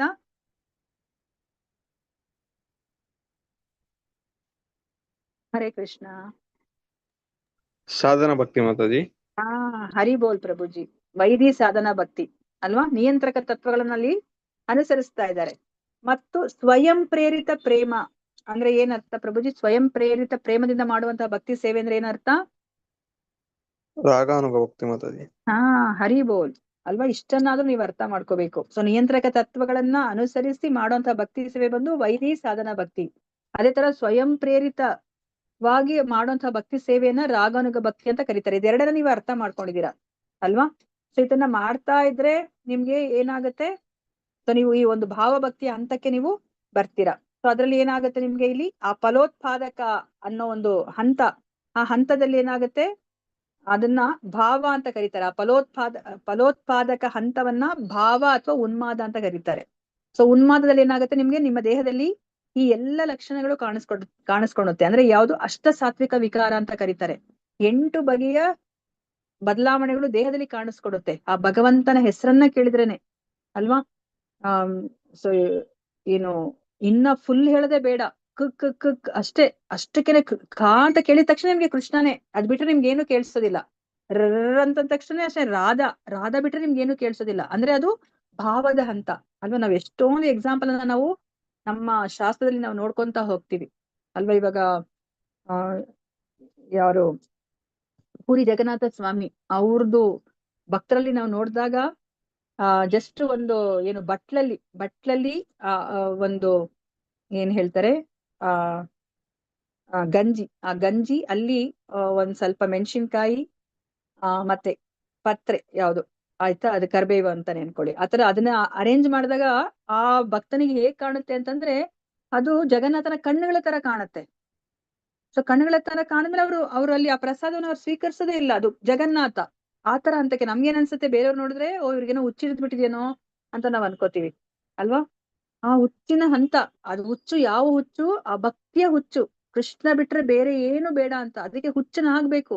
ಯಾವ ತರ ಹುಚ್ಚನಾಗ್ಬೇಕು, ಕೃಷ್ಣನಿಗೋಸ್ಕರ ಹುಚ್ಚನಾಗ್ಬೇಕು ಅಲ್ವಾ. ಆ ಒಂದು ಹಂತ, ಆ ಹಂತದಲ್ಲಿ ಈ ಎಲ್ಲ ಬದಲಾವಣೆಗಳು ಆ ಒಂದು ದೇಹದಲ್ಲಿ ಕಾಣ್ಲಿಕ್ಕೆ ಶುರುವಾಗುತ್ತೆ. ಅದಕ್ಕೆ ನೋಡಿ ಯಾರು ಚೈತನ್ಯ ಮಹಾಪ್ರಭುಗಳು, ನೀವು ಚೈತನ್ಯ ಚರಿತಾಮೃತ ಹೋದ್ರೆ ನೀವು ತಿಳ್ಕೊತೀರಾ, ಅವ್ರು ಯಾವುದೇ ಒಂದು ನದಿಯನ್ನ ನೋಡಿದ್ರು ಸಹ ಅವ್ರಿಗೆ ಯಮುನೆ ಜ್ಞಾಪಕ ಬಂದ್ಬಿಡ್ತಾ ಇದ್ಲು.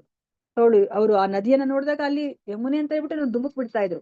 ಆ ಬೆಟ್ಟವನ್ನ ನೋಡಿದ್ರೆ ಅವ್ರಿಗೆ ಆ ಗೋವರ್ಧನ ಗಿರಿ ಜ್ಞಾಪಕ ಬಂದ್ಬಿಡ್ತಾ ಇತ್ತು. ಅವ್ರು ಅದನ್ನ ಗೋವರ್ಧನ ಗಿರಿಯಾಗಿ ಅವ್ರು ನೋಡ್ತಾ ಇರ್ತಾರೆ. ಏನೇ ಒಂದು ಕಪ್ಪಾಗಿರೋದು ಏನೇ ಕಾಣಿಸಿದ್ರು ಅವ್ರಿಗೆ ಶ್ಯಾಮ ಸುಂದರ ಕೃಷ್ಣನ ನೆನಪು ಬಂದ್ಬಿಡ್ತಾ ಇತ್ತು.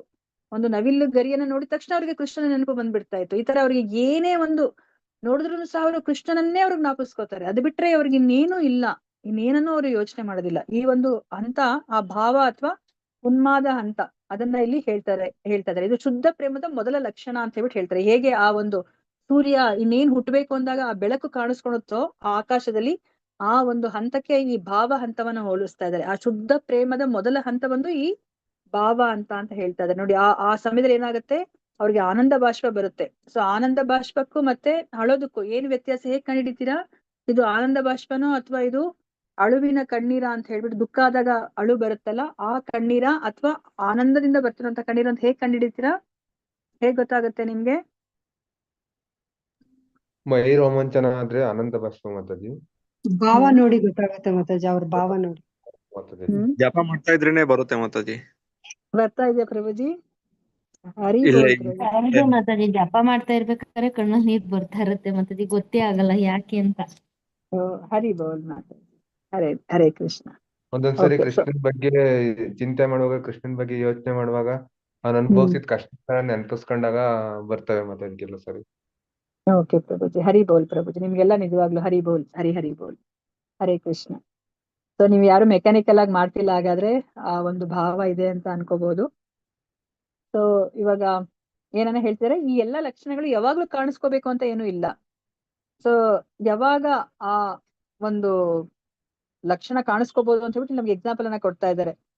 ಅಂಬರೀಷ ಮಹಾರಾಜ ನಮ್ಗೆ ಗೊತ್ತಾಗ್ನೇ ಅವನು ಭಕ್ತ, ಭಗವಂತನ ಶುದ್ಧ ಭಕ್ತ. ಆದ್ರೆ ಅವರು ದೂರ್ವಾಸ ಮುನಿ ಯಾವಾಗ ಅವ್ರನ್ನ ಇಕ್ಕಟ್ಟಲ್ಲಿ ಸಿಕ್ಕಾಕಿಸ್ತಾರೆ ಅಲ್ವಾ, ನೀನ್ ಯಾಕೆ ನನಗೆ ಇದು ಅತಿಥಿ ಸೇವೆ ಮಾಡ್ದಲೆ ನೀನು ತೀರ್ಥವನ್ನ ಯಾಕೆ ತಗೊಂಡೆ ಅಂತ ಹೇಳ್ಬಿಟ್ಟು ಅವರು ಅಂದ್ರೆ ಅವ್ರನ್ನ ಸಾಯಿಸ್ಬೇಕು ಅನ್ನೋ ಒಂದು ಹಂತಕ್ಕೆ ಹೋಗ್ತಾರೋ, ಆ ಬ್ರಹ್ಮರಾಕ್ಷಸನ ಸೃಷ್ಟಿ ಮಾಡ್ತಾರೋ, ಆಗ ಅವ್ರು ಏನ್ ಮಾಡ್ತಾರೆ, ಭಗವಂತನನ್ನ ಅವ್ರು ಸ್ಮರಣೆ ಮಾಡ್ತಾರಲ್ಲ, ಆಗ ಈ ಎಲ್ಲಾ ಲಕ್ಷಣಗಳು ಪ್ರಕಟಗೊಳ್ತು ಅಂತ ಹೇಳ್ಬಿಟ್ಟು ಅವ್ರು ಹೇಳ್ತಾ ಇದಾರೆ. ದೊರೆಯ ಕಣ್ಣುಗಳಿಂದ ಆಗ ಆನಂದ ಬಾಷ್ಪಗಳು ಉದುರ್ಲಿಕ್ಕೆ ಶುರುವಾಯಿತು ಅಂತ ಹೇಳ್ತಾ ಇದಾರೆ.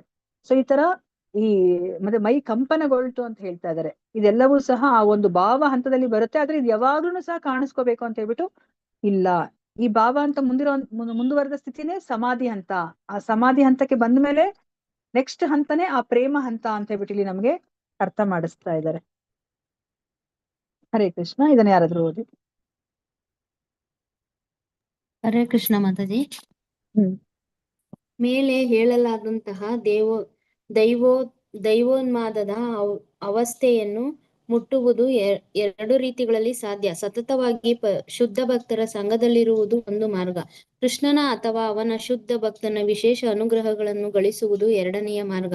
ದೇವೋನ್ಮಾದ ಭರಿತ ಬದುಕಿನ ಘಟ್ಟವನ್ನು ತಲುಪುವ ಕ್ರಿಯೆಯನ್ನು ಸಾಮಾನ್ಯವಾಗಿ ಶುದ್ಧ ಭಕ್ತರ ಸಂಘ ಮಾಡುವುದರ ದ್ವಾರ ಸಾಧಿಸಲಾಗುತ್ತದೆ. ಆದರೆ ಕೃಷ್ಣ ಅಥವಾ ಅವನ ಭಕ್ತರ ವಿಶೇಷಾನುಗ್ರಹದ ಮೂಲಕ ಆ ಘಟ್ಟವನ್ನು ತಲುಪಿರುವವರ ಉದಾಹರಣೆ ತುಂಬಾ ಅಪರೂಪಕ್ಕೆ ಸಿಗುತ್ತದೆ. ಈ ಎಲ್ಲಾ ಮಾತಿನ ಅರ್ಥ ಇಷ್ಟು: ವ್ಯಕ್ತಿಯು ಭಕ್ತರ ಸಂಘದಲ್ಲಿದ್ದು ಕಟ್ಟುನಿಟ್ಟಿನಿಂದ ಭಕ್ತಿ ಸೇವೆ ಮಾಡಬೇಕು. ಆಗ ದೈವೋನ್ಮಾದದ ಘಟ್ಟವನ್ನು ಮುಟ್ಟುವ ಭರವಸೆ ಇರುತ್ತದೆ. ವಿಶೇಷ ಸಂದರ್ಭಗಳಲ್ಲಿ ಕೃಷ್ಣನ ವಿಶೇಷಾನುಗ್ರಹ ಇರುತ್ತದೆ. ಅಂತಹ ಅನುಗ್ರಹವನ್ನು ನಾವು ಸದಾ ನಿರೀಕ್ಷಿಸುವುದು ಸರಿಯೇ? ಆದರೂ ನಾವು ಏನು ಮಾಡದೆ ಕೃಷ್ಣನ ವಿಶೇಷಾನುಗ್ರಹವನ್ನು ಕಾಯುತ್ತಾ ಕೂರಬಾರದು. ದೈನಂದಿನ ಕಾರ್ಯಗಳನ್ನು ಮಾಡುತ್ತಲಿರಬೇಕು. ಶಾಲೆ ಕಾಲೇಜುಗಳಿಗೆ ಹೋಗದೆ ಇದ್ದು ಬಿಟ್ಟ ವ್ಯಕ್ತಿಯೊಬ್ಬನು ಮಹಾ ಪಂಡಿತನೆಂದು ಗಣನೆಗೆ ಬರುವುದನ್ನೋ ಅಥವಾ ದೊಡ್ಡ ವಿಶ್ವವಿದ್ಯಾಲಯವೊಂದು ತನಗೆ ಮಹತ್ವದ ಪದವಿಯನ್ನು ನೀಡುವುದನ್ನೋ ನಾವು ಕಾಣಬಹುದಾಗಿದೆ. ಆದರೆ ಇದರರ್ಥ ಶಾಲೆಯನ್ನು ತಪ್ಪಿಸಿ ಯಾವುದೋ ವಿಶ್ವವಿದ್ಯಾಲಯದಿಂದ ಗೌರವ ಪದವಿ ಪಡೆಯಲು ನಿರೀಕ್ಷಿಸಬೇಕು ಎಂದು ಅರ್ಥವಲ್ಲ. ಅದೇ ರೀತಿ ವ್ಯಕ್ತಿಯು ಭಕ್ತಿ ಸೇವೆಯ ನಿಯಂತ್ರಕ ತತ್ವಗಳನ್ನು ಶ್ರದ್ಧಾಪೂರ್ವಕವಾಗಿ ಪಾಲಿಸುತ್ತಾ ಹೋಗಬೇಕು. ಅದೇ ಹೊತ್ತಿನಲ್ಲಿ ಕೃಷ್ಣನ ಅಥವಾ ಅವನ ಭಕ್ತನ ವಿಶೇಷ ಅನುಗ್ರಹವನ್ನು ನಿರೀಕ್ಷಿಸುತ್ತಲೂ ಇರಬೇಕು.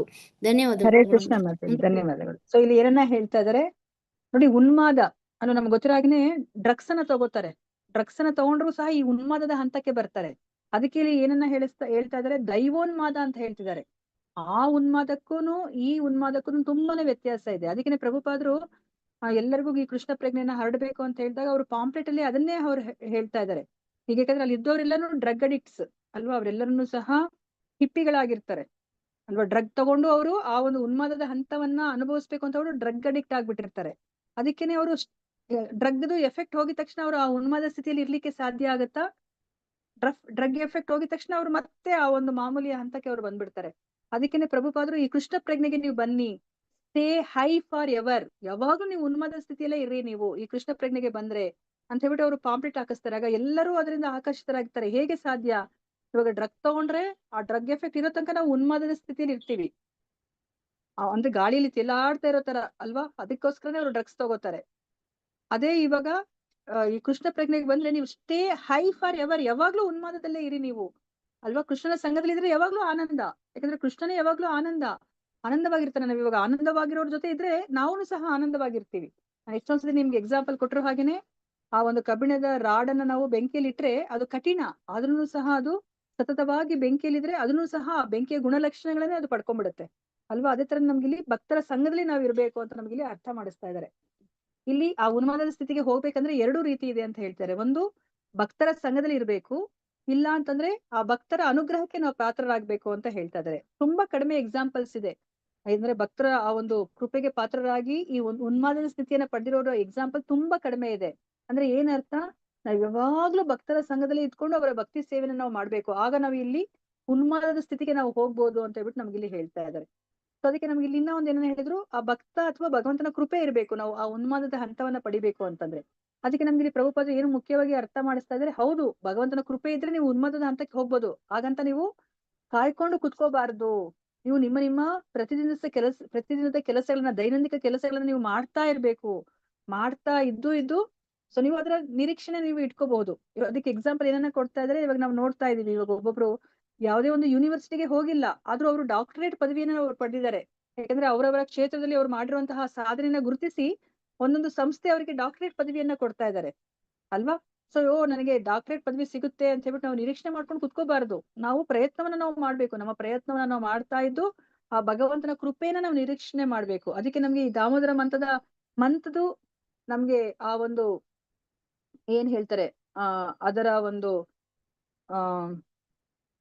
ಹೆಸರೇ ಬರ್ತಾ ಇಲ್ಲ ನನಗೆ, ವರ್ಡೇ ಬರ್ತಾ ಇಲ್ಲ. ಅದರ ಜಿಷ್ಟೇ ಅದು. ದಾಮೋದರ ಮಾಸಲ್ಲಿ ಏನು ನಮ್ಗೆ ಅರ್ಥ ಮಾಡಿಸ್ತಿದ್ದಾರೆ ಅಂತಂದ್ರೆ, ಆ ಯಶೋಧ ಮತ್ತೆ ಎಷ್ಟು ಪ್ರಯತ್ನ ಪಡ್ತಾಳೆ. ಆ ಚಿಕ್ಕ ಒಂದು ಸೊಂಟವನ್ನ ಕಟ್ ಹಾಕ್ಲಿಕ್ಕೆ ಅಷ್ಟು ಹಗ್ಗವನ್ನ ಅವಳು ತಗೊಂಡ್ಬರ್ತಾಳೆ. ಅವ್ರ ಮನೆ ಹಗ್ಗ ಎಲ್ಲ ಮುಗಿಯುತ್ತೆ, ಅಕ್ಕಪಕ್ಕದ ಮನೆಯವ್ರ ಹಗ್ಗವನ್ನೆಲ್ಲ ತಗೊಂಡ್ ಬಂದು ಅವಳು ಉದ್ದ ಮಾಡ್ಕೊಂಡು ಹೋಗ್ತಾಳೆ ಅಲ್ವಾ. ಅಷ್ಟು ಪ್ರಯತ್ನವನ್ನ ಅವಳು ಪಡ್ತಾನೆ ಇದ್ದಾಳೆ ಅವಳು. ಆದ್ರೂ ಭಗವಂತನನ್ನ ಕಟ್ಟಾಕ್ಲಿಕ್ಕೆ ಆಗ್ಲಿಲ್ಲ. ಯಾವಾಗ ಕಟ್ಟಾಕ್ಲಿಕ್ಕೆ ಆಯ್ತು ಯಶೋಧ ಮಾತೆಗೆ? ಆ ಪುಟ್ಟ ಹೊಟ್ಟೆಯನ್ನ ಯಾವಾಗ ಕಟ್ಲಿಕ್ಕಾಯ್ತು? ಶ್ರೀಕೃಷ್ಣ ತಾಯಿ ಮೇಲೆ ಕರುಣೆ ತೋರಿದಾಗ ಮಾತಾಜಿ. ಕೃಷ್ಣ ಒಪ್ಕೋತಾರೆ.